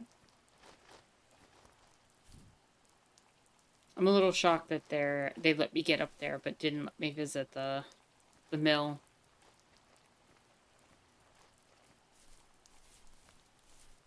Oh, so that's a sneaky placement on that one.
See a light over there.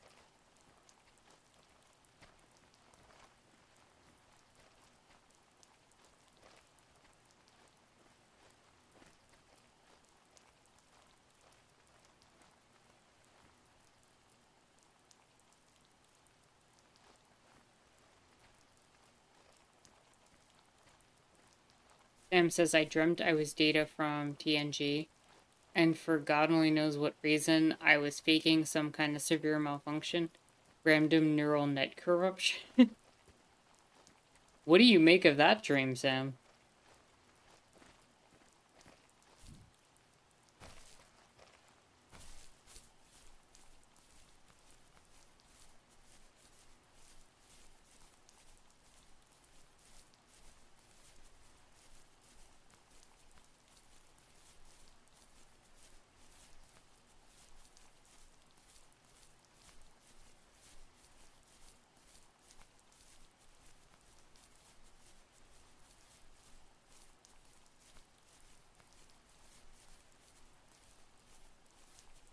You have no idea.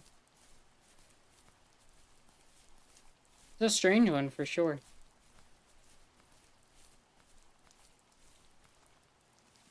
Was that the last time you talked to him?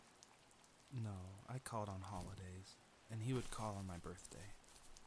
I guess we acted like nothing ever happened, which was stupid.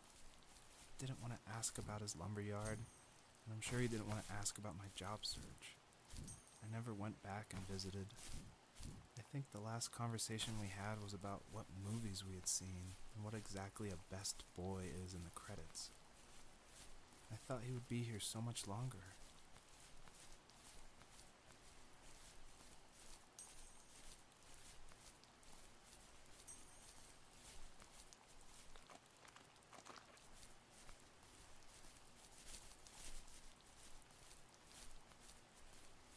Something to do with autism masking, but that's all you got. I mean, that would make sense.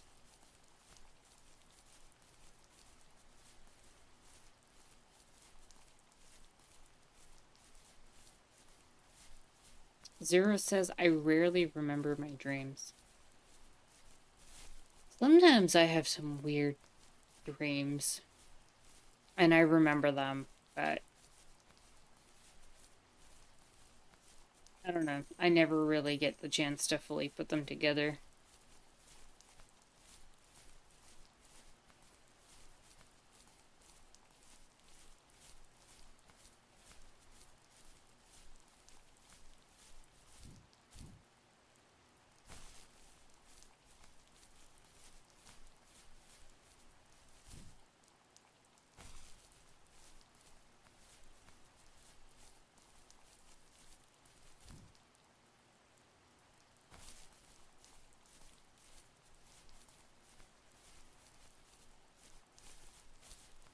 Sometimes I wonder if I dream of electric sheep, says Zero. Are you a robot, Zero?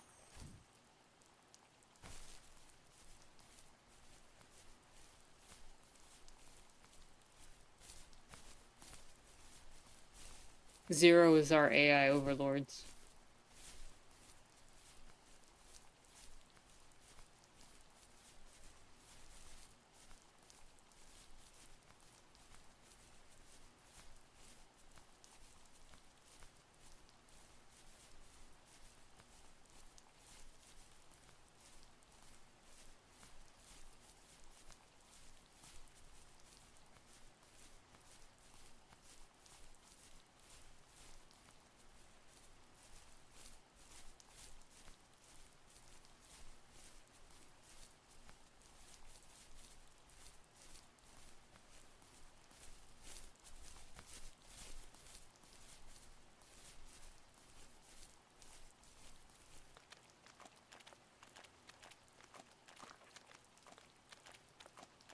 Zero says, as far as I know, I'm not a robot, but I am not confident that I know a lot about that subject.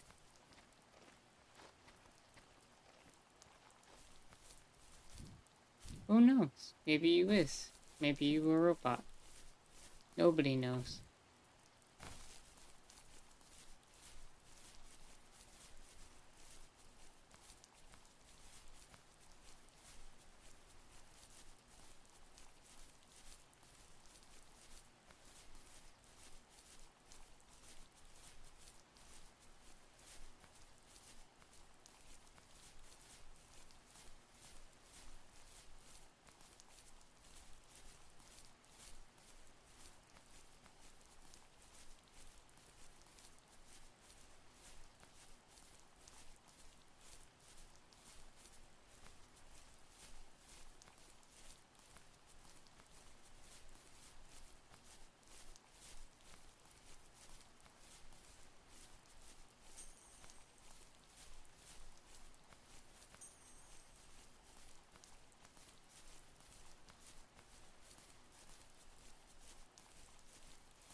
distance, the first tree illuminated the wasteland.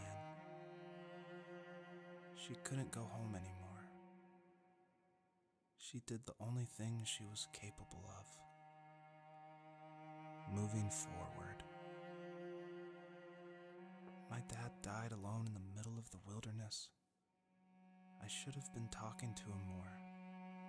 I should have done a lot of things differently.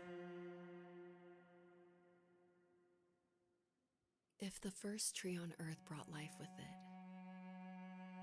if it taught the birds to sing and fly and showed saplings how to grow, what could it do for us?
There was a letter I received yesterday from a name I didn't recognize, with a quote I can't stop thinking about.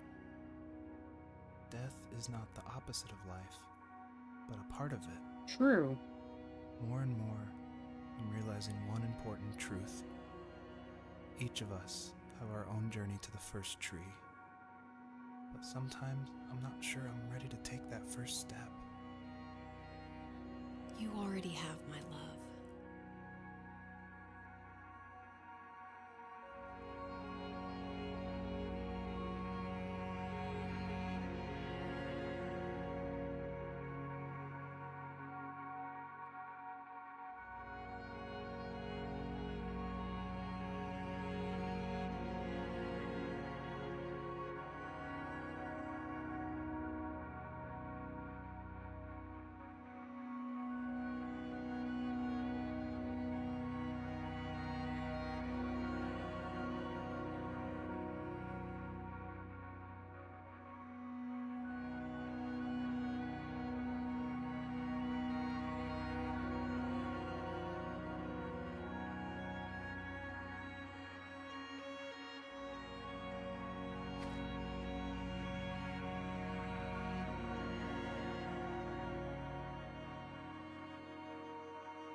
The first tree awakens and gently asks if there's one last message the fox wants to tell her children. She replies back and says,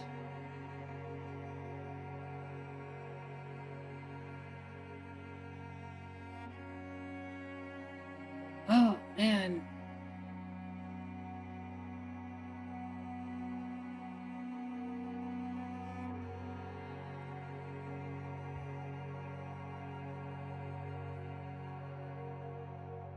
what do you even say for like one last thing?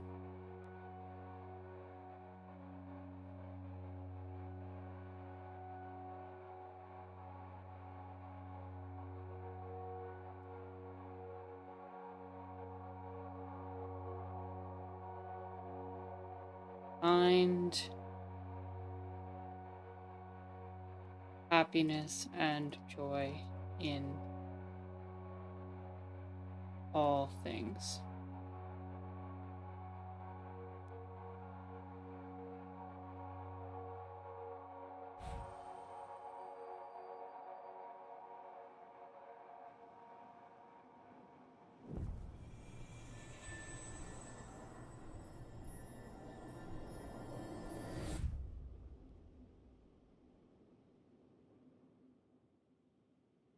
I guess her journey was over. But I have no idea. It was only a dream, a distraction from tomorrow. I don't think dreams normally bring back to memory so many important feelings. Maybe it was just a dream, but it was also a gift. Yeah, I suppose. But tomorrow we're getting on a plane to the last place on Earth I want to be. The only person that would have made the trip worth it is gone. You're going to see him and be with him one last time before you say goodbye. I have one last quote for you by Emerson, sealed in an imaginary letter from me to you. It is the secret of the world that all things subsist and do not die, but only retire a little from sight and afterward return again. Go to sleep, my love. We have a big day tomorrow, but I'll be there with you every step of the way. Thank you. Thanks for listening. Good night, Rachel. Good night, Joseph.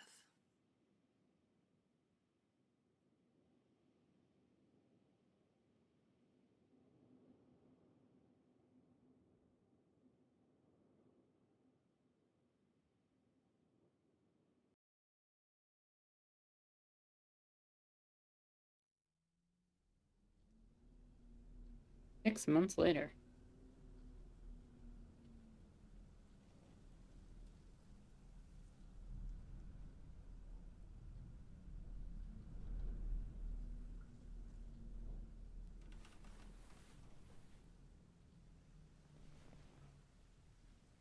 Oh, that's what?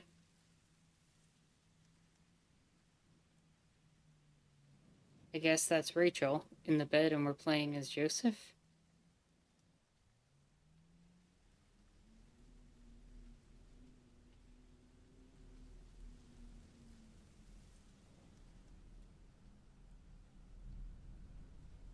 Girl, put your mug in the sink before you go to bed. Come on, man.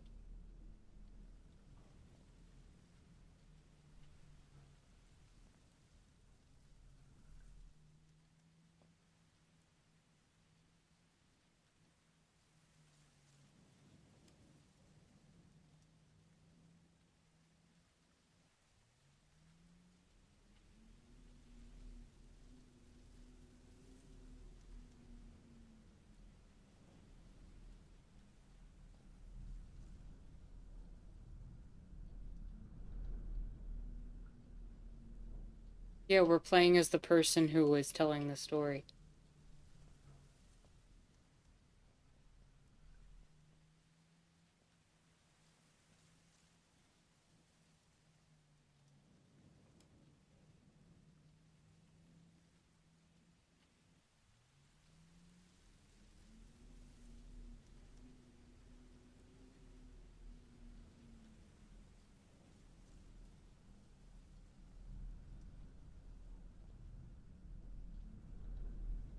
I'm just not sure what I'm supposed to be doing.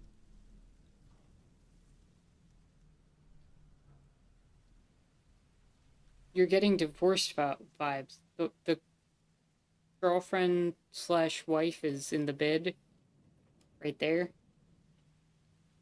I'm not getting that vibe.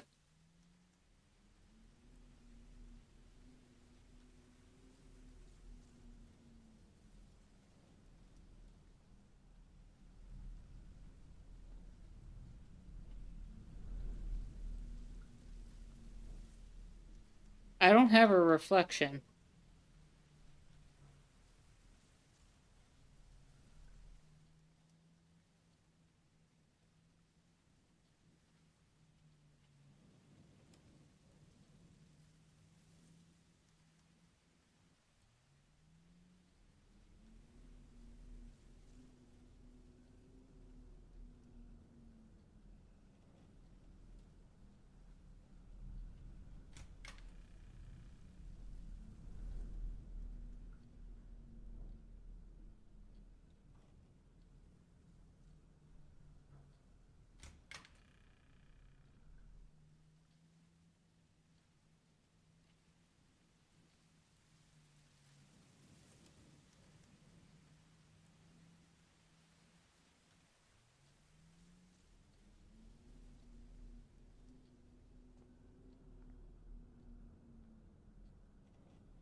Okay, I am outside.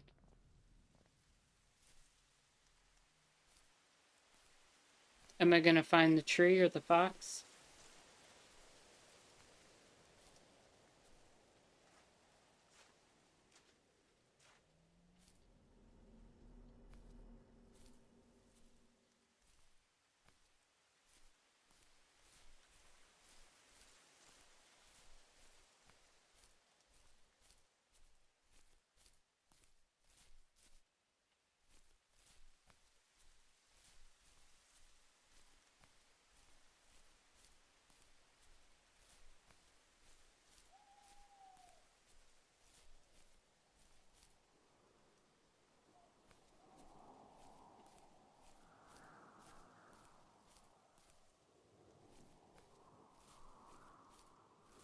Oh, it's not letting me go that way.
I don't feel like I opened that.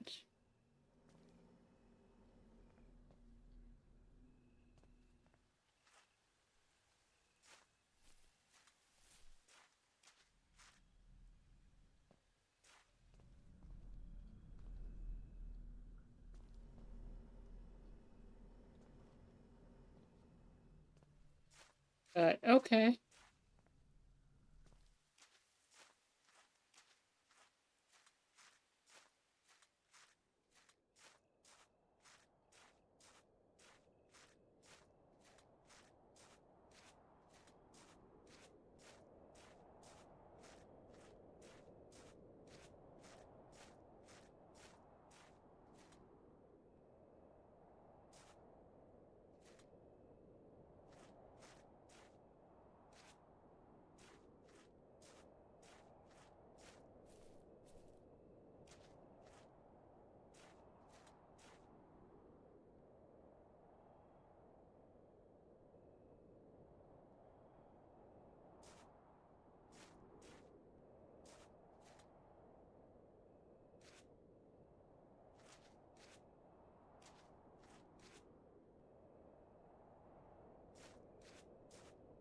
Do I need, like, the gate key to go to the mailbox? Is that what I'm supposed to be doing?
There's definitely something to those bunnies.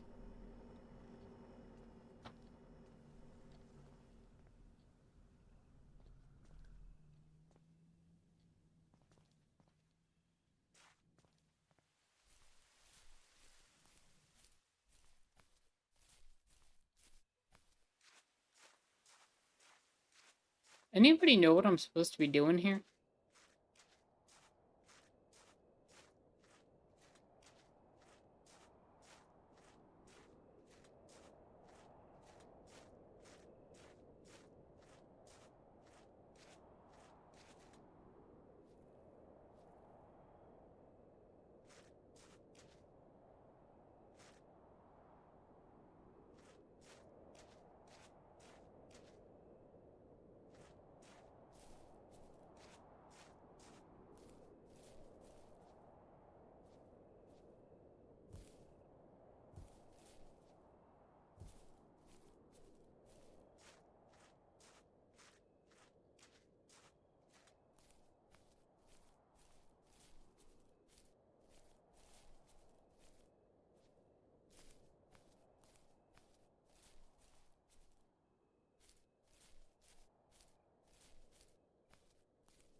I saw that tent earlier and it didn't let me go in it.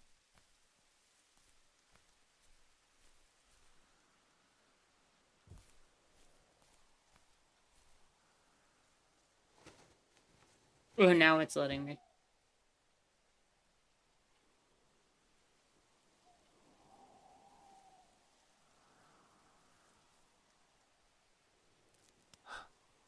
What the hell?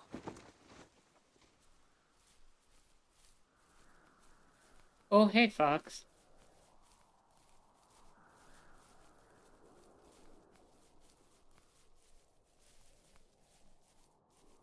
You're like the fox from my dream.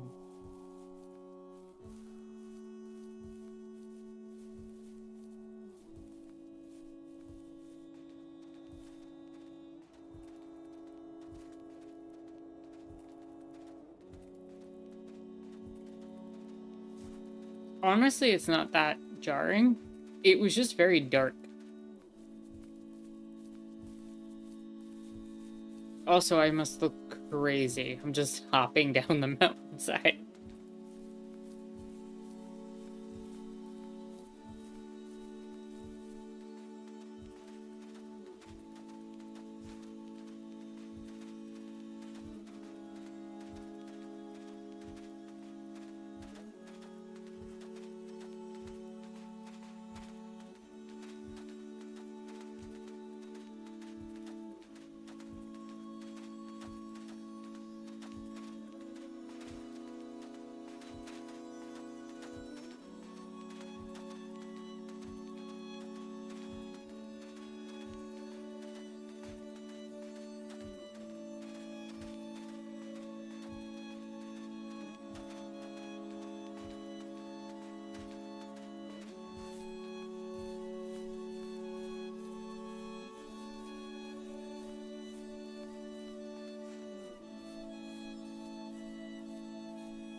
Before it was third person, now it's first person, and we're even slower and taller. Yeah, but it doesn't feel that different. In a game like this, where you don't have to, like, use third person to see enemy positions or anything like that, it doesn't really make that much of a difference to me.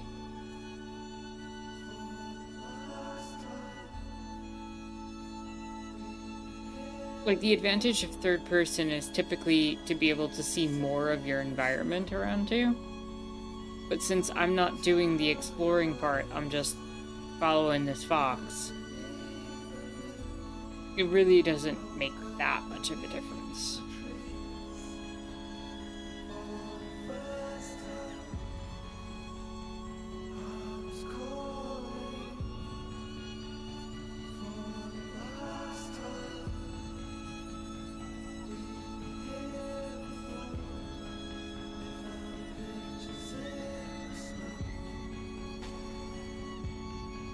I don't know what they're doing.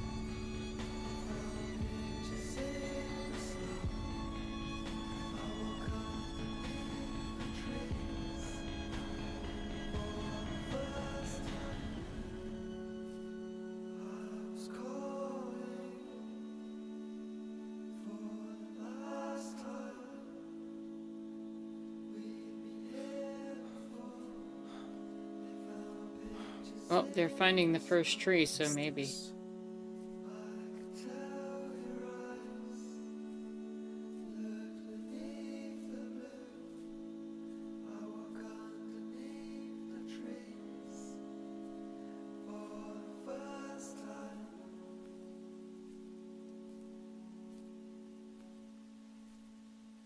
Sometimes life can be unfair, but it can also be beautiful. Never stop searching for happiness, because happiness is spread the same as misery.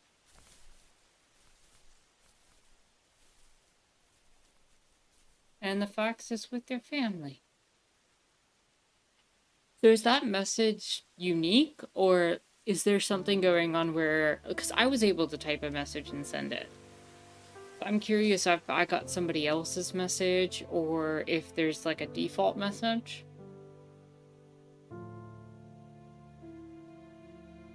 I know there are games like Oxenfree where you're able to take data and transfer it across, like the Steam platform, for example.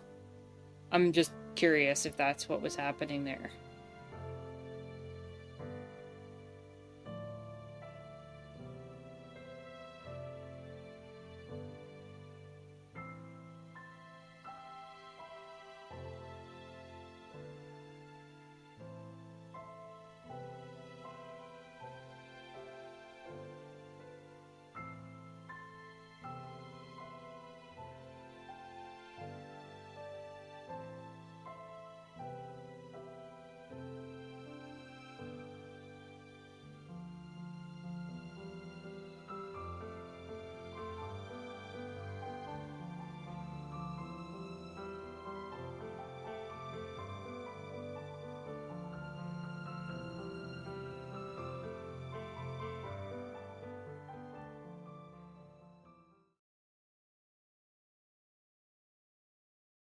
Oh yeah, it looks like other people get to see your message.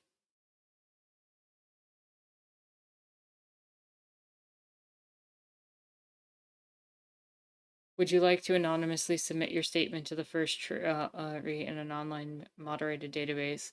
It may appear randomly to other players. Yeah, why not?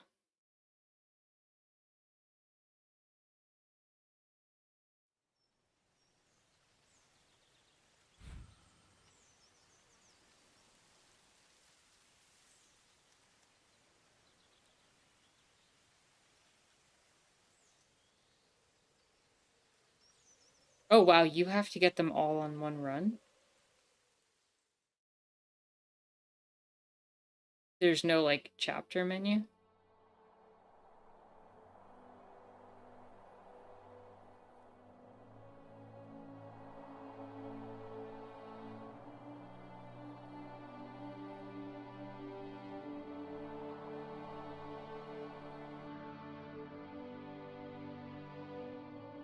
I'm just curious if I come back in, if it saved any of my progress.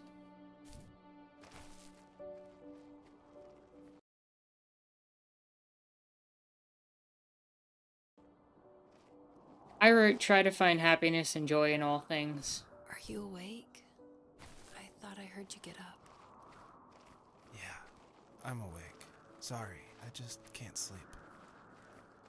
Are you thinking about him? Yeah, a bit. Usually get back to sleep, my love. I'm fine. No, it's okay. What else is on your mind? I don't know. It seems weird, but I had one of the most vivid dreams of my life. I saw a fox on a snowy mountain, just looking confused and worried. Those eyes. I can't get those eyes out of my head. She was running in the windy snow, looking for something. Do you think it has to do with you and what's been going on? I don't know. It was just a dream, Rachel. They're not meant to make sense. A lot's happened the past couple days, that's all. Well, if you're not going to sleep anyway, you should tell me. I want to hear. All right. So, not far from her home, she followed that path to something unexpected. She couldn't stay, though. She had to find her other 2 children.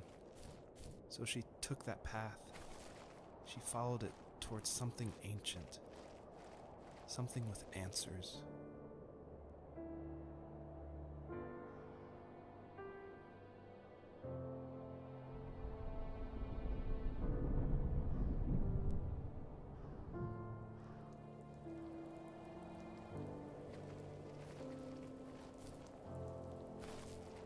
The fox looked high and low, searching for any sign of her cubs.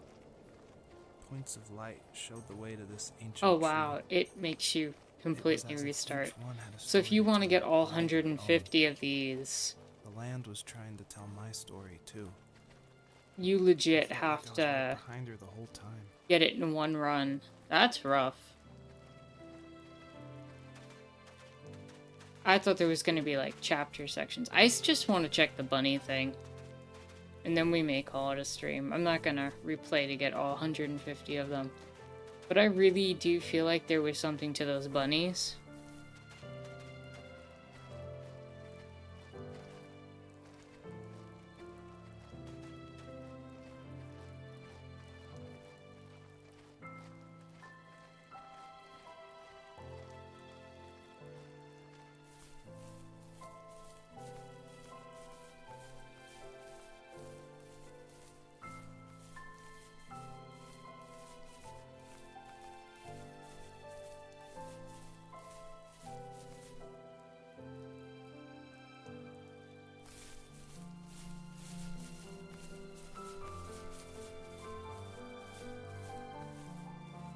As a kid, did you ever do show and tell in your class?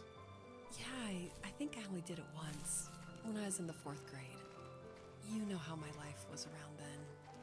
I wanted to show my class what helped pass the time and distract me, so I brought a dozen paper cranes I had made.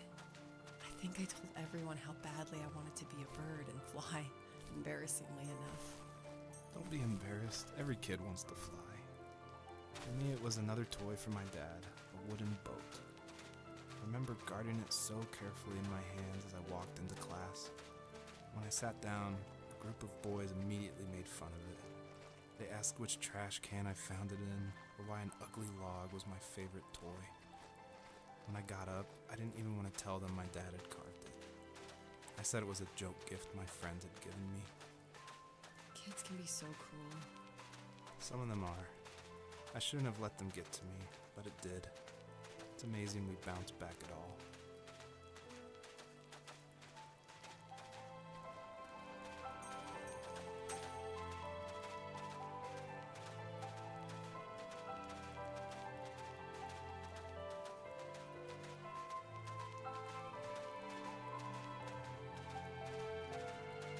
Zero says, according to Steam, you need to get 13 buddies to unlock the achievement and get an Easter egg. Okay, so I wasn't wrong about that. I want to show that off.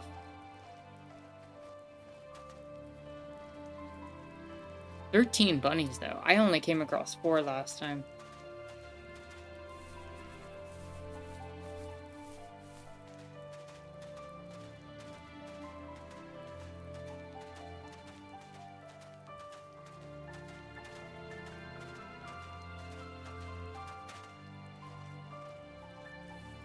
Usually those kids would leave me alone, but somehow they could tell I was different. They made fun of how far away I lived, called my dad a sourdough. I was a blabbermouth as a kid, telling my dad stories I made up for hours. But after that show and tell, I didn't tell him much anymore. He didn't know exactly what was wrong, but his best guess was that the toys he carved weren't cool enough. He carved me a tank and tried to tell me what it was like to be in a real tank as a serviceman. I didn't know your dad was in the military. Yeah, in the army. The sad thing is that I'd pretty much forgotten until just now. There's so much I still don't know about him. I'm sorry. He knows how much you love him. You're going to see him again soon and have some closure, I'm sure.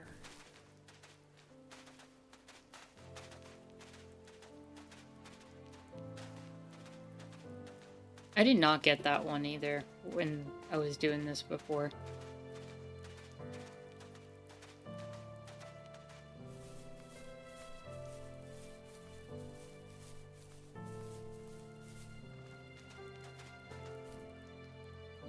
Zero, does the thing happen to have the locations of the bunny somewhere on there? In case I do run into issues finding them.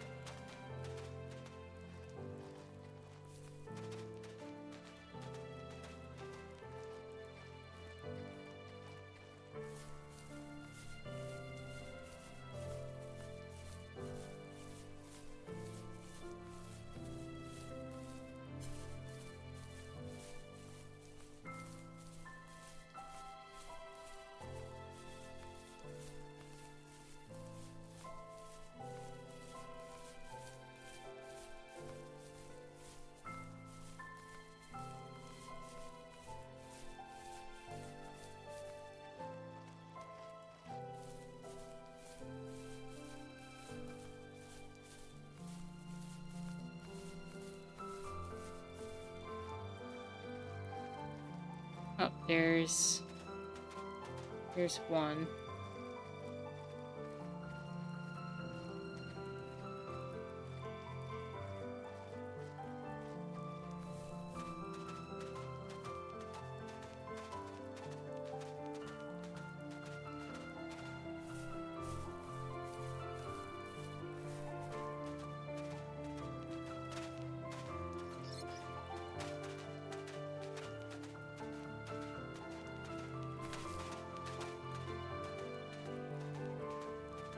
It squealed, so I think I got that one.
Do you remember what my dad did for a living?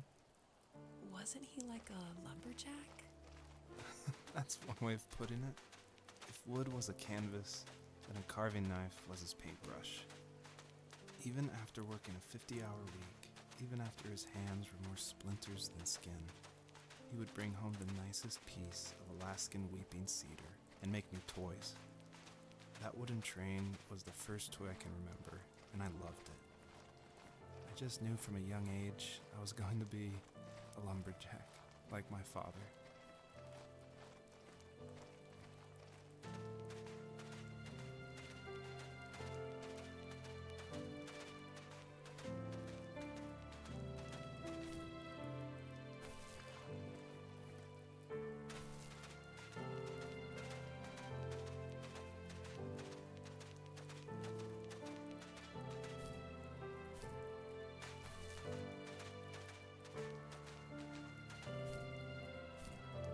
I think I'm gonna check to see if there's bunny locations.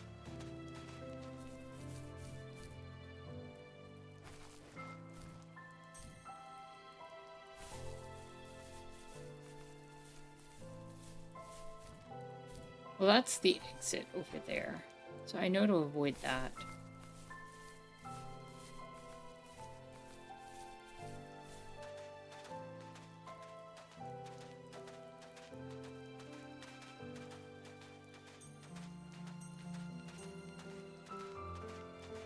And I know I had found 4 last time.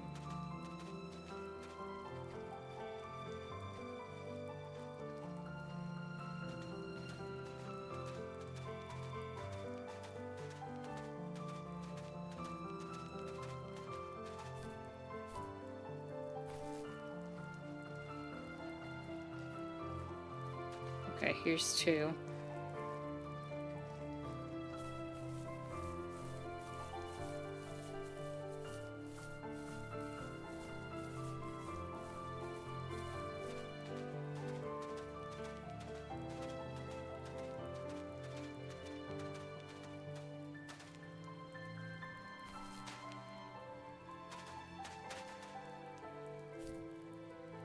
That thing just dodged me.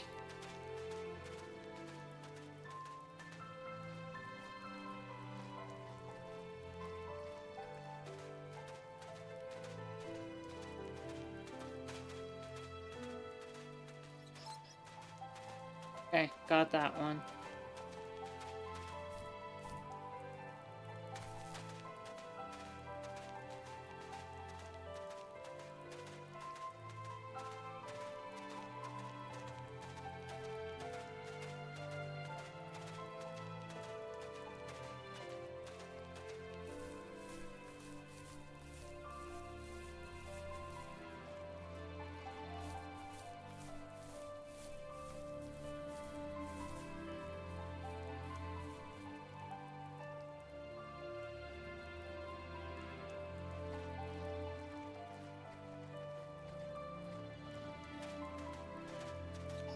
Got that one, that's 3. Oh.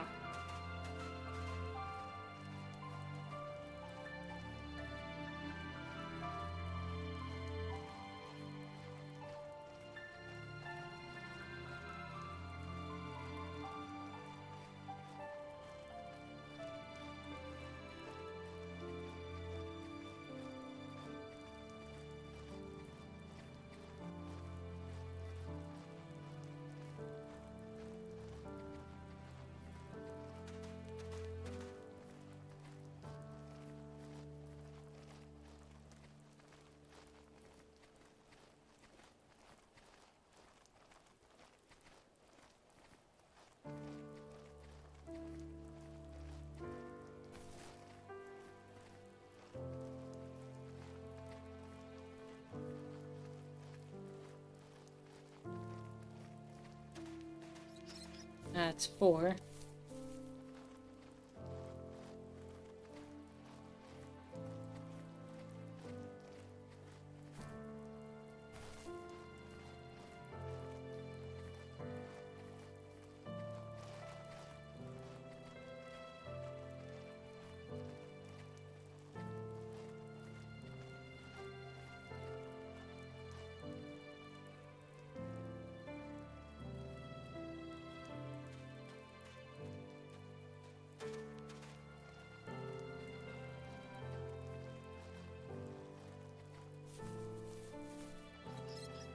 That's 5. Now where are the rest of the bunnies at?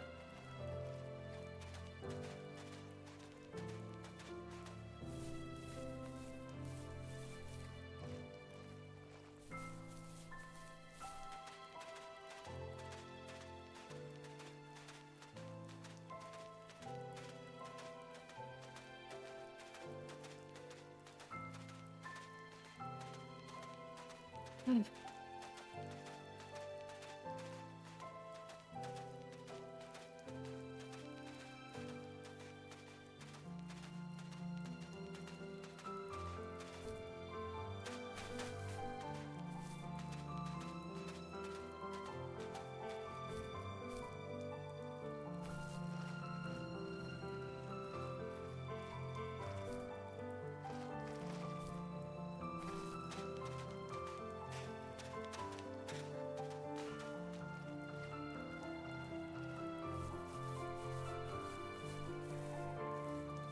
older I got, the more I withdrew. I asked myself, why talk to anybody anyway?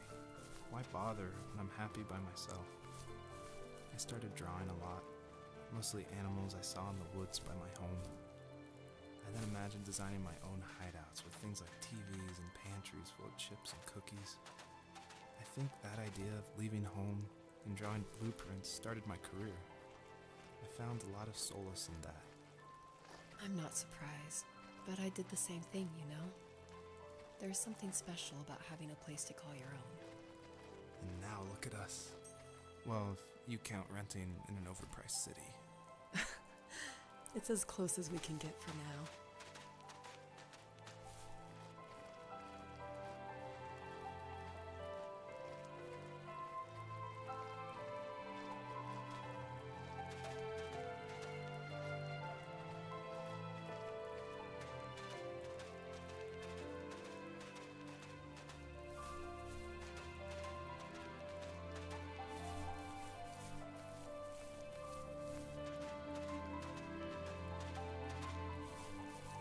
So somewhere there's 8 more bunnies I have to find. That is wild. I'm like, where could they be?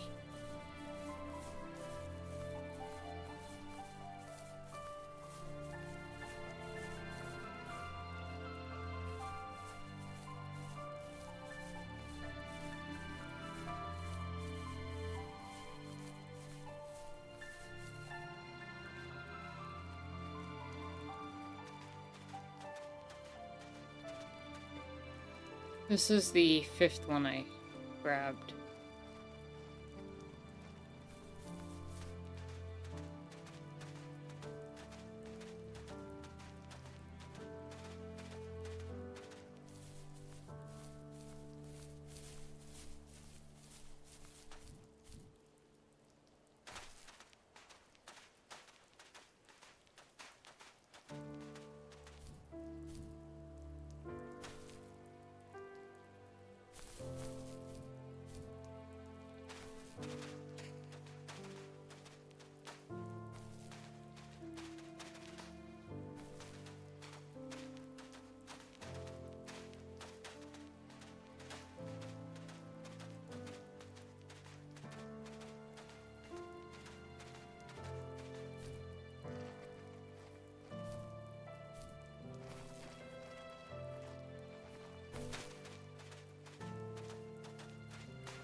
Okay, that's not letting me go up further that way.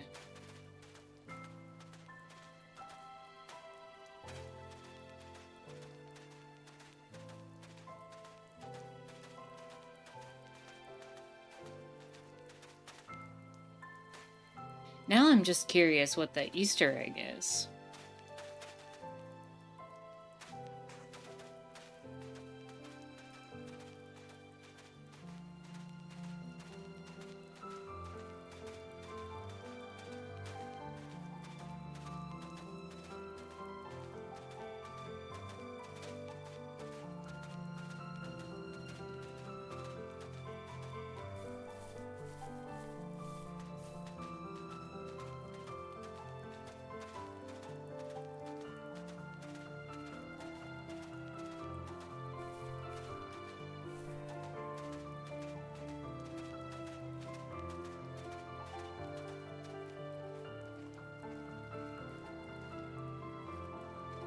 I'm gonna see if I can find the locations, because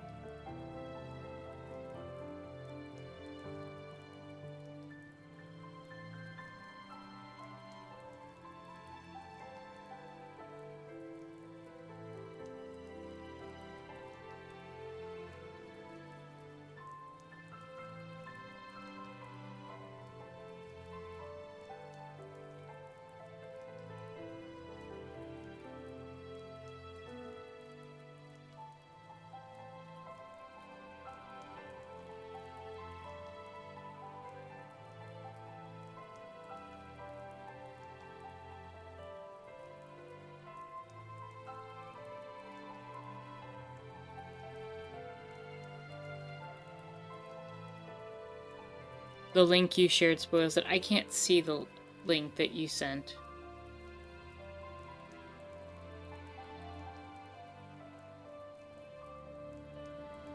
First tree bunny locations.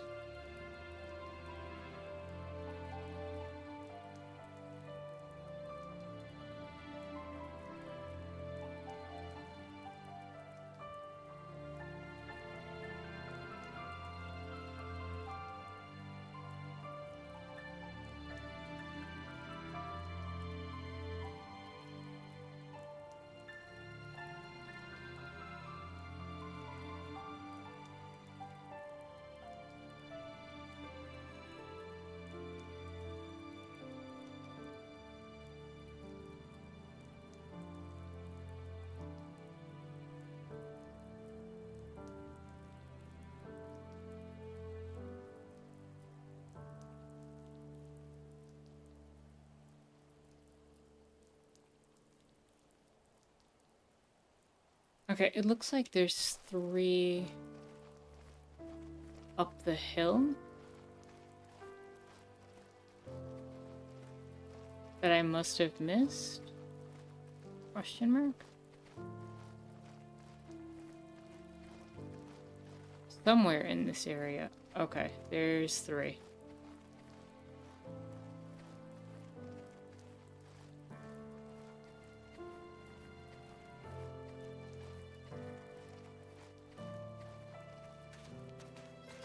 One.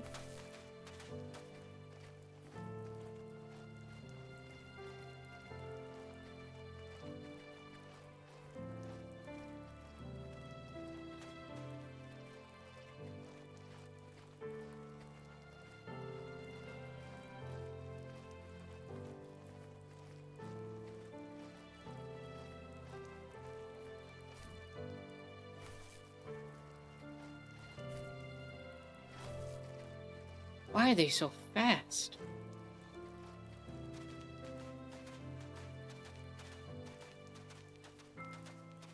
Two.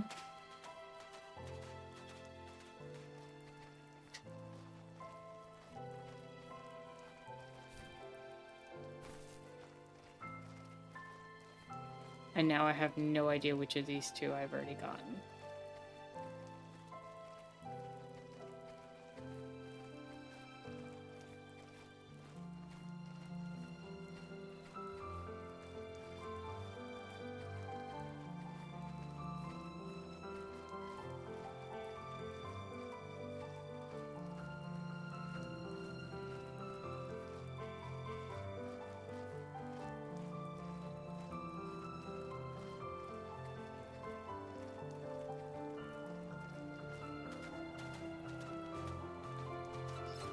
Okay. So that should be 8 of them. 5 left.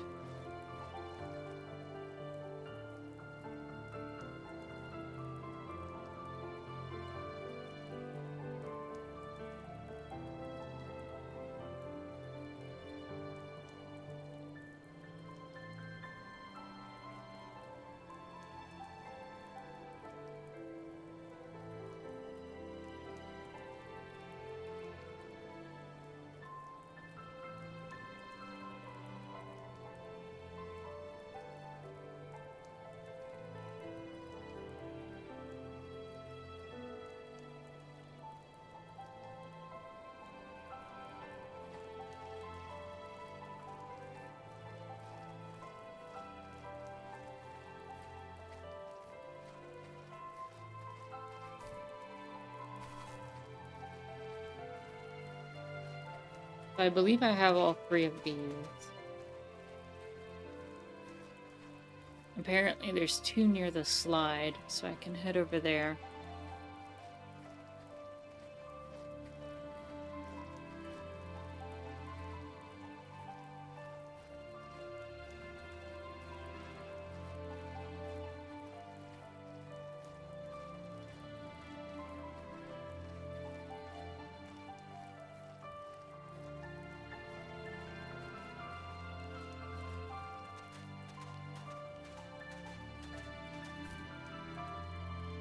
Oh yeah, nice.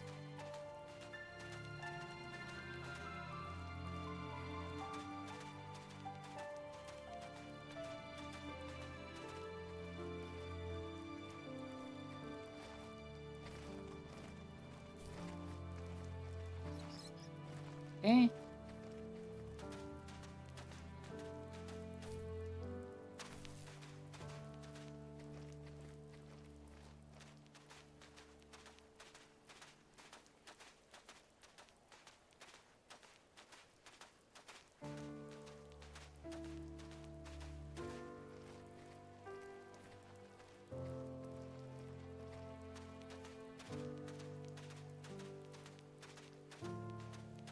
That little one is so fast.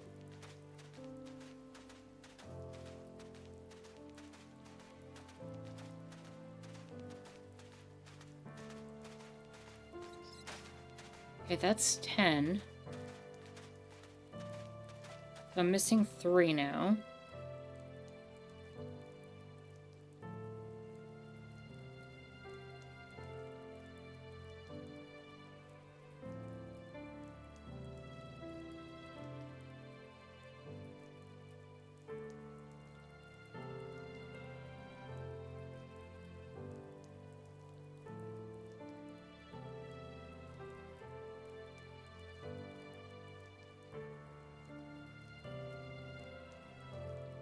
And, okay, I see where the last 3 are.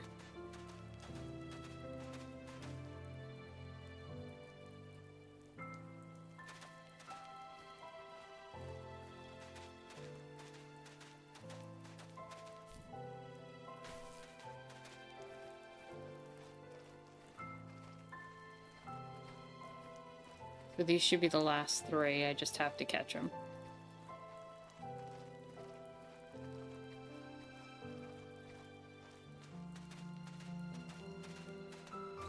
One.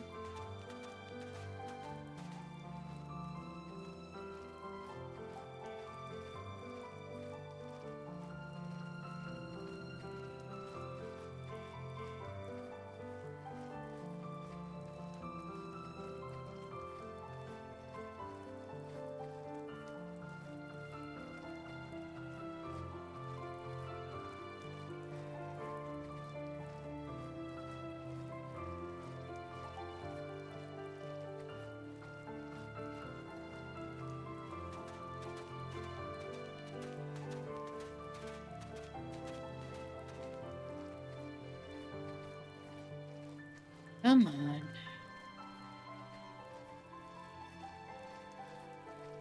All this for an Easter egg. Kinda wild.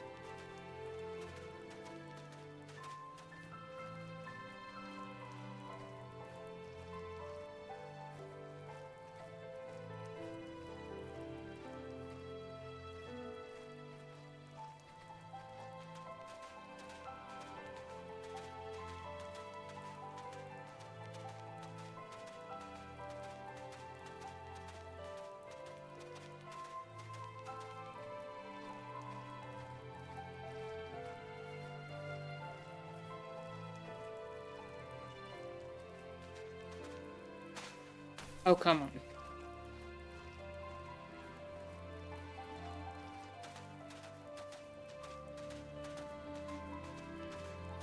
Alright, I gotta go back and get that one again.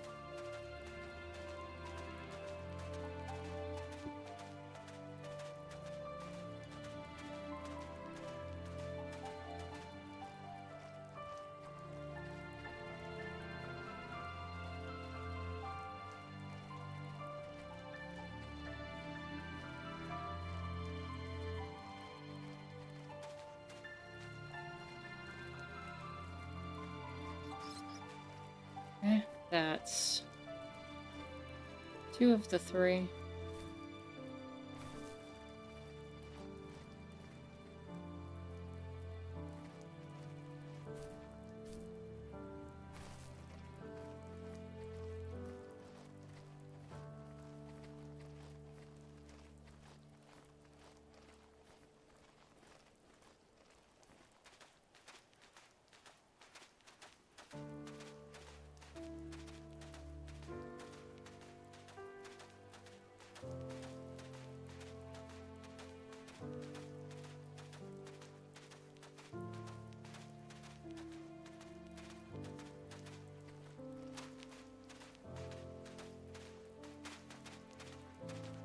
Oh, come on, that didn't count.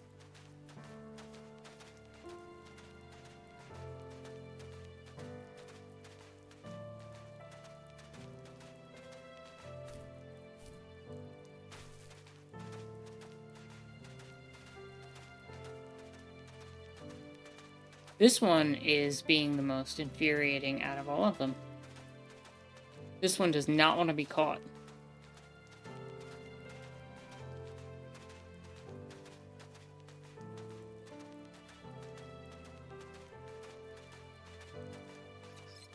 Got it. Reveal the king of the rabbit? Easter bunny? I don't get it. Oh my god. What the hell?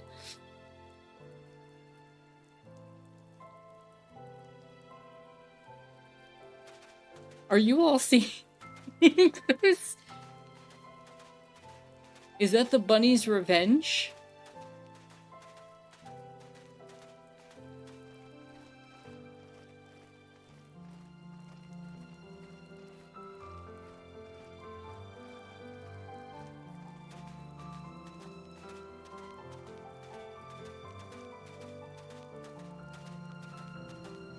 It's a literal Easter egg. It's a bunny. It's a giant bunny. What the hell?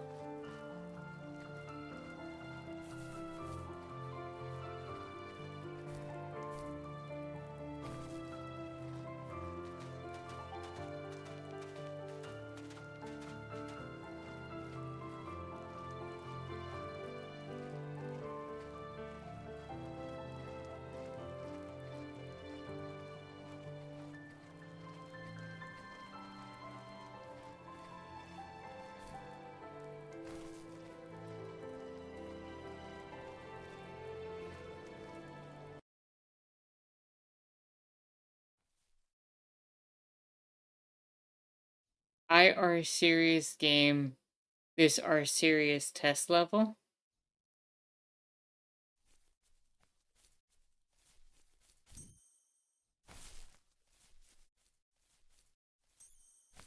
You want to know why there isn't swimming in the game? This is why.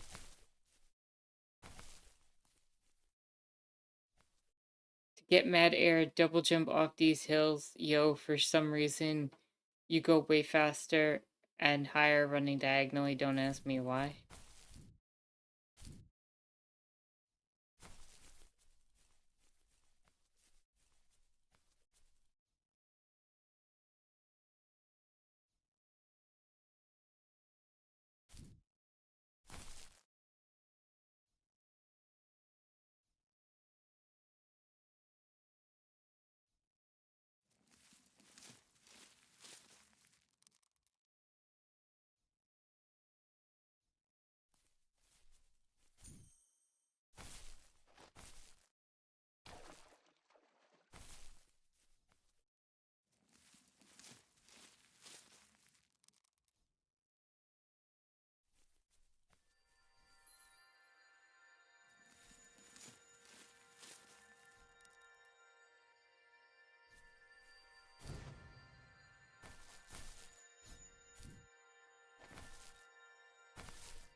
Sorry, I'm a moron and can't get the deer. I know to look at you right now. It just feels like a weird horror game on itch.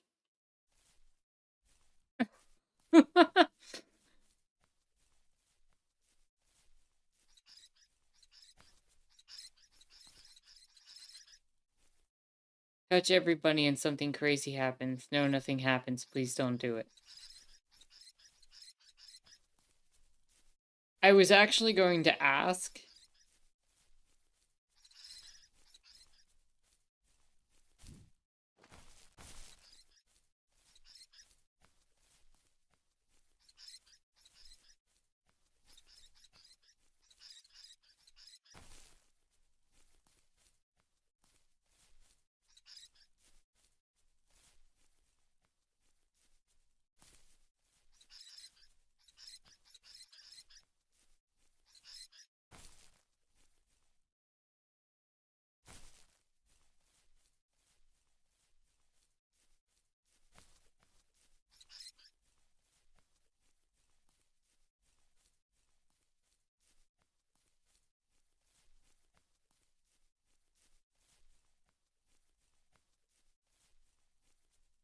Now please go do something useful with your life, I beg you. Does it return me back to the level? No, it sends me back to the main.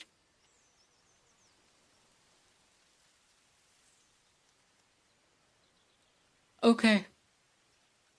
Well, that was the first tree, everybody.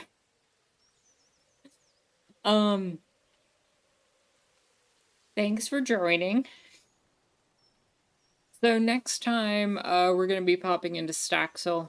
We'll build something for the 3 games that we recently built, these small ones. That would have been, of course, a first tree, the first tree, a short hike, and Oh god, I'm blanking on the other game's name. We just played it 2 weeks ago. Paperbark.